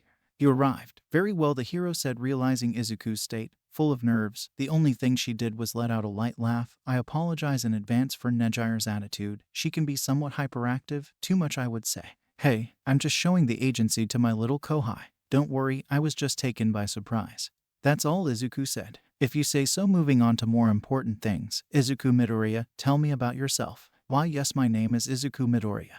My hero name is the digital hero, Agni. Digital? Huh. Interesting. What is your quirk? My quirk is called digital transformation. My body has data inside of it. With a support device I can grab that data and change my appearance. Wow, and how many things can you transform into? Nejire asked. At the moment I can only transform into 2 different forms, although I suspect there may be more. Interesting. Very good. Welcome to my agency, Agni Ryukyu said. Thank you, I'll be under your care. I saw you at the sports festival. You have a very interesting power, but I would like to see it in first person. You will face Nejire in a practice match. Nejire, go change. After saying this, Nejire leaves the place. Are you sure about this? Don't worry, I just want to see what you're capable of. I'll stop the fight when it's enough. Now take your costume and go change. On that side is the changing room. Villain's hideout. I see. So it was you who attacked the UA, said a man to Shigaraki. It was Stain, the hero killer, and you want me to join your group. Stain is an intimidating, muscular man who walks with a distinct hunch, and has a flat, somewhat triangular face without a nose, which he removed it himself, and an extraordinarily long tongue, tainted with numerous small papillae. He has rather long, black hair, which he wears in a messy fashion. It would drape over his face if not for his headband and mask, and small white eyes with tiny irises. He sports a dark combat suit, plated with metal armor across his body to holster his weapons. The torso is sleeveless, so he instead wraps his arms in yellow bandages, all the way from just below his shoulders to his wrists. He also wears long black wristbands and a watch on his left arm, and his knees are protected with metal pads. The costume completed by black boots with steel armor. He always dons his signature BLD red scarf and matching headband, as well as the tattered cloth he wears around his face as a mask. Correct. With you on our side, everyone will start to take us more seriously, said Shigaraki. What is your goal? Asked Stain. We want to destroy everything, Shigaraki. Pathetic. What a waste of time to come here, Stain said. Excuse me, I did not explain myself well. We want to destroy everything that people believe in. In this way we will demonstrate the garbage that society really is. When society is at its lowest, we will take control and shape it to our liking. Stain was silent for a few seconds, after which a sadistic smile appeared on his face. Why didn't you say it before? I like that goal. At least the first half, showing society what trash it really is. I don't like the taking over part, but at least the first part of your plan isn't contradictory to my ideals. Stain walks over to Shigaraki and holds out his arm. Very well, I will join you, at least until the first part of your plan is finished, from which point we will part ways. Shigaraki smiles and returns Stain's handshake. Only with 4 fingers instead of 5. I am glad that we were able to reach an agreement. I accept your conditions. Welcome to the Villain League, Hero Killer. Thank you. Now I would like to check this place. I want to familiarize myself with the facilities. Of course, after that ask Kirigiri to help you bring your stuff. I guess you'll want to go back to Hasu afterwards. Right, it will be my last day at Hasu. That will be my last job before I start working with you. Sounds good to me. If you need help, don't hesitate to tell us. After these words, Stain begins to review the place, followed by Kirigiri. Once they leave the room, Sensei begins to speak. You've handled the situation very well. Thanks, it was not difficult at all. It was only necessary to tell that fool what he wanted to hear. His ideals are pathetic, but his influence is very great. If people find out that he is part of our group, more people will start joining. You manipulated him into thinking we're on his side and that we want something similar to what he wants. You'd better do that before he finds out the truth. Don't worry, once my plan starts, he won't be able to resist following my orders. He's just another pawn in our plan. Ryukyu Agency. Izuku arrived at the training place, already with his costume on. Ryukyu stares at him. Something simple, but I guess it's because your transformations have their own costumes included. Why, yeah, that's correct. Okay, I'm ready. Nejire arrived with her hero costume on. Her hero costume consists of a royal blue skin-tight bodysuit with a high black collar, pale mint green markings covering her torso from over her shoulders to between her legs, framed with turquoise. A matching stripe of the same two colors around both of her upper arms. On her feet, she wears a pair of knee-high boots, a thinning flat buttoned on each thigh, with turquoise spirals around her ankles. Matching the thicker ones above her yellow gauntlets and wrist guards, she has a black strap around the top of each thigh, two small satchels attached, and two spiraling horns of hair protruding from behind her ears that are shaped as a reference to her quirk. All right, Midoriya, are you ready? Why, yes, Izuku said as he prepared to fight. All right, you can begin. After these words, Izuku charges against Nejire, who is only standing watching him. Evolution. Izuku quickly transforms into Flame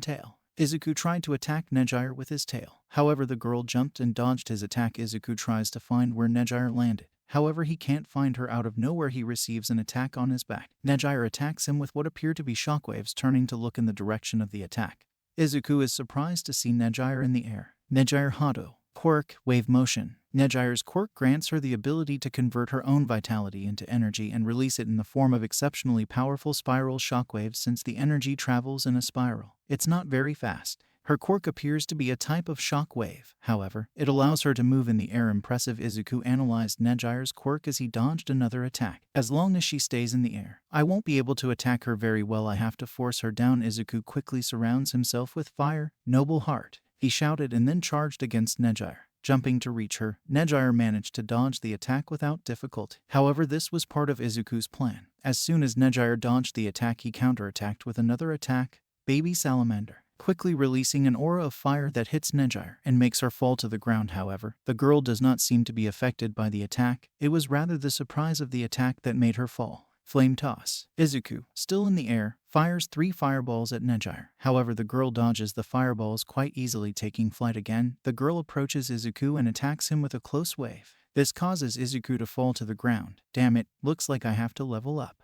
He doesn't do anything bad. He knows how to act quickly and think of plans on the fly. Those were Ryukyu's thoughts as she watched the fight. Taking advantage of Izuku standing still, Nejire charged at him with a shockwave ready. However, once she was close, Flameman digivolved to Aguniman. Izuku changes form into Aguniman, allowing him to dodge Nejire's attack and counterattack. Crimson Knuckle, with a punch to the girl's stomach. This caught Nejire by surprise. Interesting, he can switch between forms, Ryukyu thought. Nejire recovers from the attack. This time it did affect her. Amazing, she said, boosting again with her quirk. Nejire prepares to attack again. Izuku also charges at her. Once close, Nejire attacks with another shockwave, while Izuku attacks with his own attack. Pyro Punch. Both attacks collide and create a large blast of air. A few seconds later, the smoke disappears. Okay, that's enough, Ryukyu said. You guys did a good job. Izuku returned to his human form while Nejire deactivated her quirk. I'm impressed. You managed to give Nejire a good fight. It's not something anyone can do. One of these days you should face Tagada, Nejire said. Tagada, he is a friend of mine. Together, I and another friend are known as the Big Three of the UA. Big Three, that's right. Tagada, Mirio, Tamaki, Amajiki, and I are considered the 3 strongest students in the entire UA. In case you're wondering, Tagada is the strongest of the 3 of us. Are you saying that I managed to face one of the 3 strongest students in the UA? Well, I wasn't using my full power, but yes, that's why I say you should face Tagada. When you finish your internship, find me at the UA and I'll introduce you to Tagada and Amajiki. Oh, okay, sorry to interrupt, but we need to get on with Midoriya's internship. Ryukyu interrupted. Alright, sorry I got carried away. Nejire apologized. Very well, Nejire, you can take a break. Midoriya, you follow me, and I will show you the facilities. Tomorrow we will start with your training.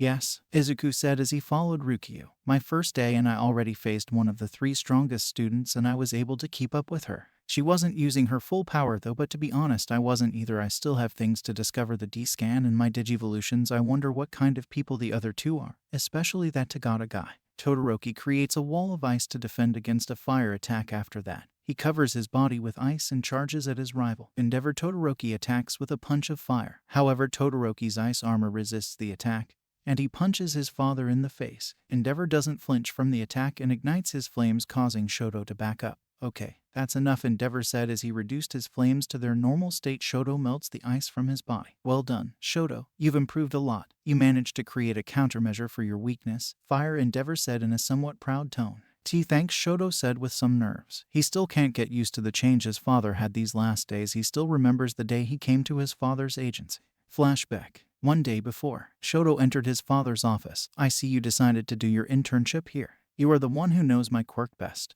Besides, I want to see if what you said is true, if you will really change or stay the same, Shoto said. I see. Training for you and a test for me, very well. Now what? Shoto asked. I will help you train your quirk, as well as take you on some patrols with me so you can gain experience in the field. Endeavor gets up from his chair. Come on, Shoto. I'm your intern right now, so call me by the proper name, Shoto said. Very well, Frost. Flashback end. Alright, Shoto, take a break for now. I have to finish some paperwork, then we'll go on a patrol, Endeavor said. Okay. Ruku Agency. Izuku, transformed into Aguniman, attacks Nejire with a punch, which is dodged by the girl. Nejire tries to attack with one of her waves, but the attack is also dodged by Izuku. In that, Ryukyu arrives. Alright, that's enough for today. Both students stop. Izuku returns to his human form. Take a break, take a shower, and get ready. In 2 hours we leave for Hasu. Hasu? Both students asked. That's right, rumors say that Stain is in that city. Wait, Stain? Like Stain, the hero killer? Izuku asked. Right, Stain is someone very dangerous and we must stop him. Several heroes will go. Mirko, Fat Gum, I think Endeavor will be there too. We'll patrol the city for Stain. You will help.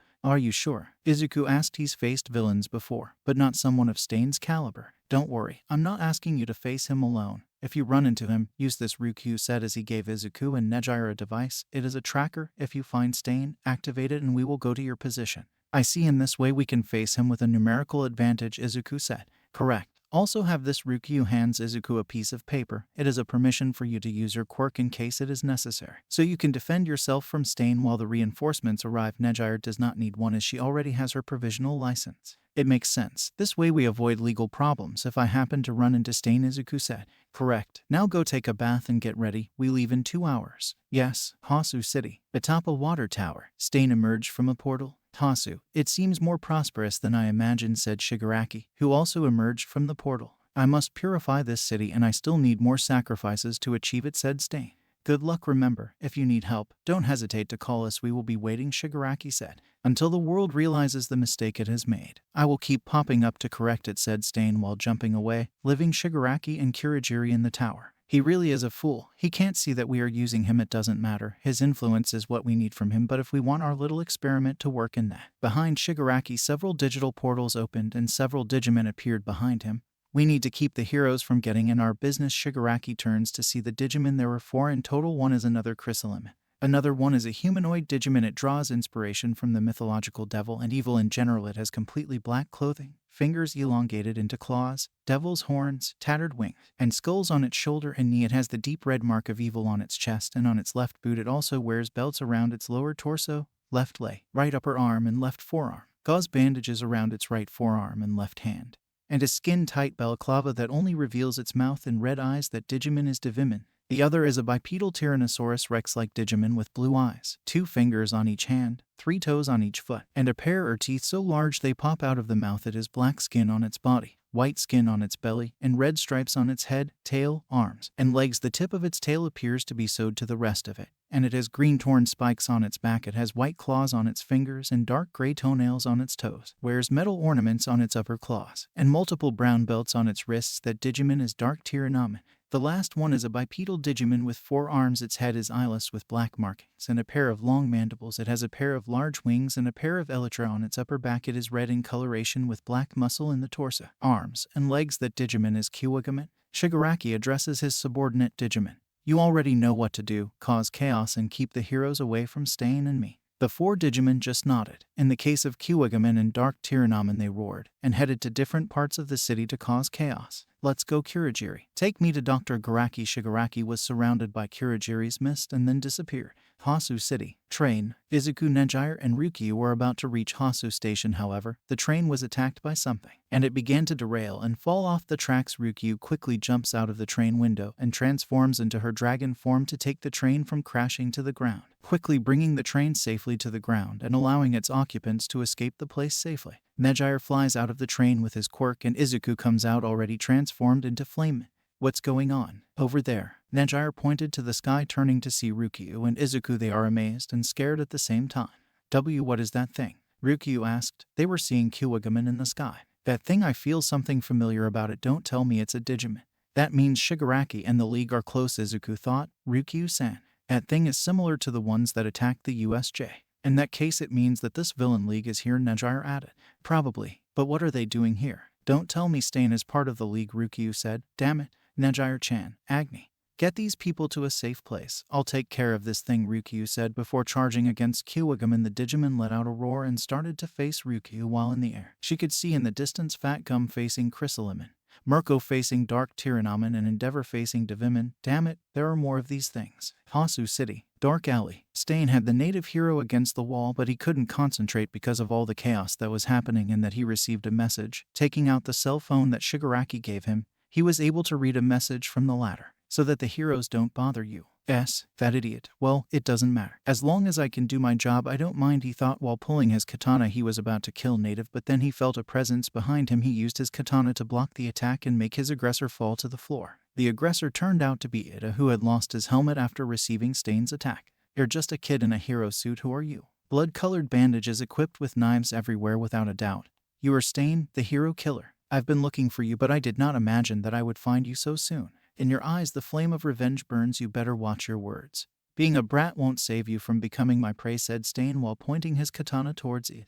Your prey? Are you telling me that you don't consider attacking me? You better listen to me, criminal. I am the brother of one of the heroes you attacked, said Ida while standing up. The brother of one of the greatest and most notable heroes. So, I'll be the one to finish you off. Engrave my name for the rest of your life. INGNIUM. I see, then die. Ida tried to hit Stain with one of his kicks, however. Stain avoided the attack, using one of his boots, which had spikes in them, managed to wound Ida's right arm and then slammed it on the ground. So, Ingenium's brother. I let that garbage live to spread the rumors, and I will do that with you. After these words, Stain stabbed his katana into Ida's left shoulder. You are just as weak as your brother. Be quiet. My brother has a fractured spine and half of his body is immobilized. He could no longer be a hero. There was no reason for you to hurt him. I'll kill you. You should have saved him first, Stain said while pointing at Native. You shouldn't have thought of yourself, but in helping others, letting yourself be consumed by hatred only made you selfish without a doubt. You are far from being a hero now. Die, Stain said while licking his katana with Ida's BLD. Suddenly Ida couldn't move. You will be one more offering to correct this society. He was about to kill Ida, but flame toss. A ball of fire made him move away from Ida. The attacker turned out to be Izuku. I came to save you, Ida-kun.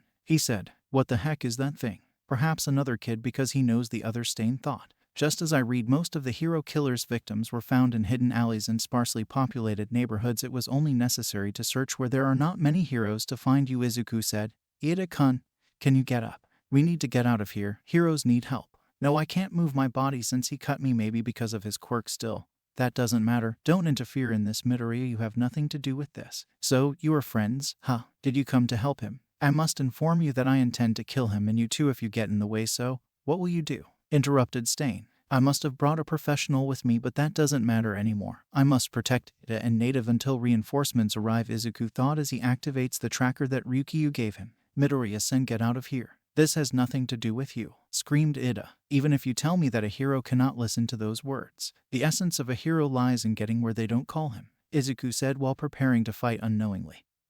His words earned him a smile from Stain. Both charged against the other. Stain was preparing a cut. However, Izuku expected this, quickly ducking under Stain's legs to avoid the katana's slash, then propelling himself above the villain, Flame Tail, to finally deliver an attack with his tail after hitting Stain.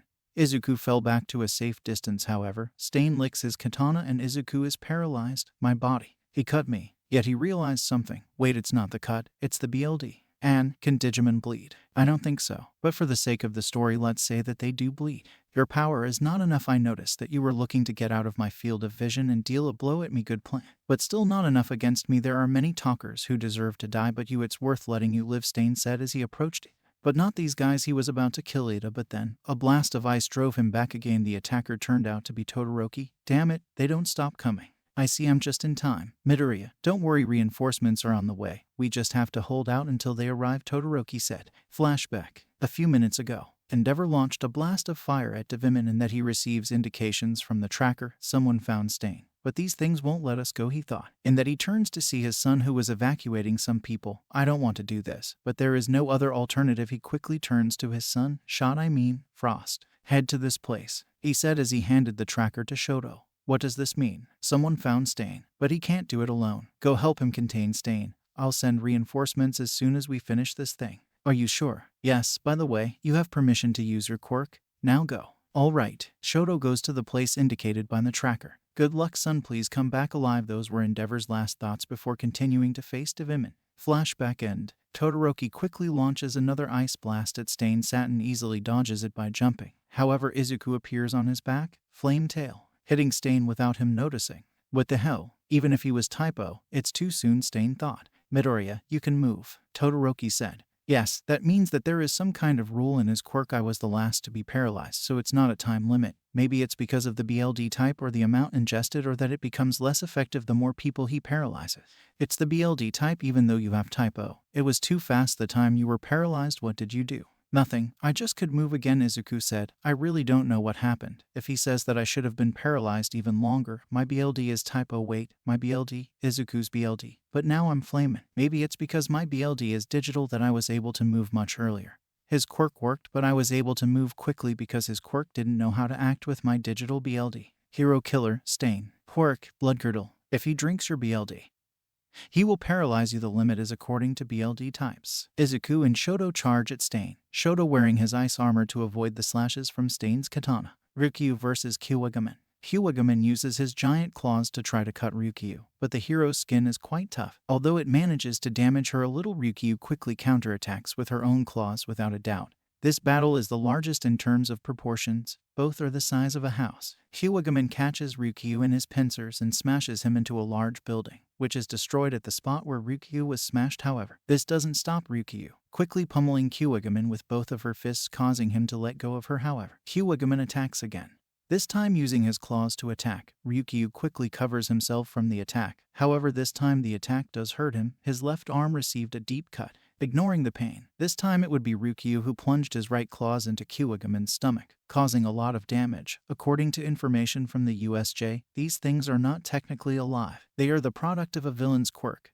Therefore, nothing happens if we destroy them. Taking advantage of Kyuubigamin being immobilized by the pain, Ryukyu cuts him in half with her claws, causing Kyuubigamin to explode in data. The hero falls to the ground after the battle, returning to her human form. I'm sorry, Agni, but I think someone else should help you against Stain. I'm too weak. This fight was very difficult. After this, she falls completely to the ground. Ryukyu. Nejiire quickly goes to help the hero. Are you okay? Yes, I just need to rest a little bit, but I won't be able to help Agni. Don't worry, I heard Endeavor sent someone to help. Perfect. We better check how the other heroes are. Fatgum and Mirko manage to defeat their respective creature. Endeavor is facing the last one, but it seems to be stronger than the rest. The others are on their way to help him. Then we better regroup with him and help him out so we can all go for the hero killer. Endeavor vs. Devimin. Deadly nail, Devimin said before trying to damage Endeavor with his nails. Endeavor barely manages to avoid the attack. Is useless. Hero Lord Shigaraki doesn't want you to interfere with his plans. Shigaraki, what does that bastard have planned? That's none of your business. Hero, what matters is that you won't be alive when that happens, because I will kill you in the name of Lord Shigaraki.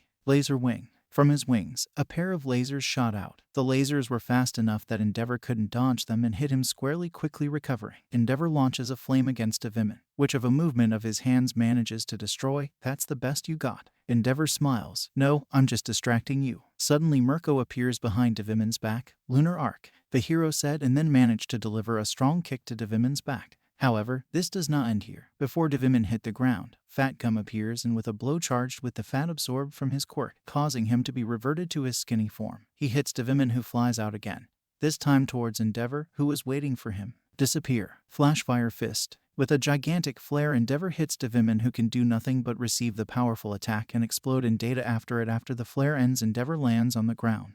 The rest of the heroes join him. Looks like we're done with the creatures. Of course, that damn dinosaur didn't stand a chance against me, Mirko said. It is not yet time to celebrate. There is still an issue, Stain, Ryukyu said, showing the tracker. Fatgum, you and your intern take care of evacuating people. Mirko, Ryukyu, come with me. We're going to capture Stain. Ryukyu's intern, you two also come with us, Endeavor said. While Fatgum and Amajiki start evacuating people, Endeavor, Mirko, Ryukyu, and Nejiire headed to the place indicated by the tracker. Izuku and Shoto vs. Stain. The fight has dragged on too long, but neither side seems to be giving up. Stop, Ida tried to say. If you want us to stop, get up. Set your goal on what you want to become, screamed Todoroki while Izuku charged against Stain. In that Stain manages to cut Izuku and paralyze him. Even if it's only for a few seconds, he quickly approaches Todoroki and manages to throw a knife into Todoroki's right shoulder. Before trying to attack him with his katana, however, the cut is interrupted by Ida, who, after getting rid of the paralysis, with a kick destroys Stain's katana. Izuku takes advantage of this to attack Stain and push him back. Sorry guys, I got carried away by my fury and made a mistake. He is right. I am not fit to be a hero, however, I can still do the right thing, let's go. Together we will be able to defeat him, said Ida. Quickly Izuku and Ida charge at Stain, who is still stunned by Izuku's attack. Ida manages to deliver a kick to Stain's stomach, managing to raise him in the air. Baby salamander, Izuku yells before using Flameman's strongest technique finally. Todoroki, using his ice to reach Stain, hits the latter with an ice fist, making him fall to the ground in a forceful way. After several seconds of silence, the atmosphere calmed down. Stain is unconscious, but the calm didn't last. A series of applause began to be heard. On top of a closed dumpster, Shigaraki was clapping his hands at them. Incredible, I can't believe you defeated Stain. Now what can I do? Shigaraki said, mocking the trio of students. Shigaraki, Flameman digivolved to Agunaman. Pyro Punch. Izuku yelled to transform into Agunaman and try to attack Shigaraki with a fire fist. However, in front of him a Digimon appears and blocks the attack. The Digimon resembles a green ogre with long, unkempt white hair, pointed ears adorned by earrings, 2 horns on its head and spikes jutting from its shoulders. It wears a black loincloth with a belt, a bracer on its right arm, red bandages on both its left arm and right leg, and black belts on its left leg. It carries a large, spiked femur bone as a bludgeon weapon. It has skull and crossbones on its left arm below its shoulder spikes, metal studs on the knuckles of its left hand, and a scar on the back of its right hand. Thanks, Ogreman. Now make sure they don't interrupt me. What are you planning? Shigaraki, if you want to know that much, I'll show you, Shigaraki said as he points his D-scan at the unconscious Stain. Stain, get ready to get an incredible power. As he said this, dark rays began to come out of Shigaraki's D-scan. When these rays touch Stain, he seems to regain consciousness and start screaming in pain. Shigaraki started laughing like a maniac while Ogreman stops the trio of students from doing anything. Suddenly, Stain gets up and a type of black mud begins to sprout from his body, covering him completely. A few seconds later the screams stop, and the mud begins to disappear once all the slime is gone. Instead of Stain, a different creature was in its place. The creature is a vaguely mechanical-looking Digimon, with a dark green and black metallic humanoid body. With red and yellow details, it lacks a neck, as its head is attached to its shoulders. Likewise, the head is conical in shape and extends upwards. A round mirror replaces his face, in which the only feature is a schematic drawing of the mouth capable of moving like real lips, and which is always smiling devilishly. The Digimon carries 2 large circular shields whose surfaces are 2 other mirrors, in addition to having another rectangular mirror located on the chest and another identical one in the same place on the back. Welcome to the fight, Mercuryman, Shigaraki said. What? Where am I? Mercuryman asked. That doesn't matter. What do you think if you help me with something? Shigaraki said as he pointed at the trio of students, Izuku to be more specific. Seeing Izuku in his Agunaman form, Mercuryman laughs. With pleasure, Lord Tamura. After these words, Mercuryman charges at Izuku, Agunaman. Quickly tackling Izuku, he manages to separate him from the rest of his friends. What? How do you know this form? You're obviously a Digimon, but it seems this is more personal, Izuku asks as he lands. Wow, you are stupid. I know you because I am also the successor of one of the 10 legendary warriors, Ancient Weissman to be more exact. This revelation greatly surprises Izuku. So, Stain was also chosen? Of course not.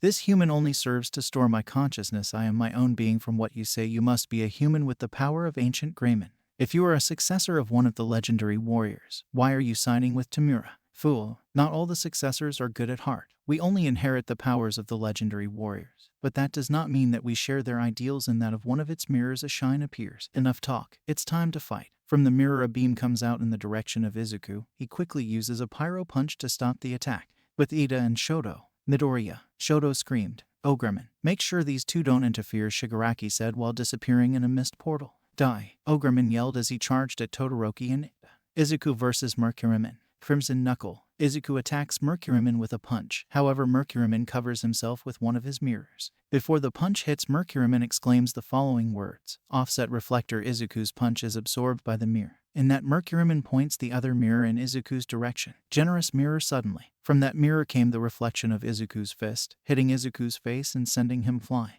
He used my own attack against me. Pathetic. You always fall for that. It's the oldest trick in the book and you still fall for it, Mercuryman scoffed. Izuku attacks Mercuryman again. He tried to do the same, but this time Izuku stopped before hitting the mirror and jumped behind Mercuryman and managed to hit him. However, the punch didn't do almost any damage to Mercuryman, who simply counterattacked with a kick to Izuku's face. It seems that you have little energy left. This will be easier than it seems. With Ida and Shoto, the boys dodged an attack from Ogreman's club without the Digimon noticing. Shoto reached the right side of the Digimon's chest and managed to completely freeze it. Ida, now, torque over, Recipro burst. Ada screamed and then destroyed the ice and therefore Ogreman, which exploded into data. We made it. Now we have to help Midoriya-kun, Ada said, and that Izuku hits the wall next to them. Midoriya, divided by Midoriya-kun. Both boys screamed. Mercuryman lands in front of Izuku. How boring. I expected more fight from you, Agunaman. Well, it doesn't matter. Getting rid of you will make things easier in the future. Mercuryman attacked Izuku with his fingers, which are very sharp. Blood falls to the ground and splatters on Izuku's face in front of him, receiving Mercuryman's attack. Shoto Todoroki, sacrificing himself to save his friend's life. Todoroki-kun, I won't let you kill Midoriya. Gradually Todoroki loses consciousness. I won't let you kill my friend. Those were his last words. Mercuryman takes Todoroki's body and throws it to the ground as if it was nothing. Izuku stares at Todoroki's death body. Todoroki-kun, Shoto Todoroki is dead.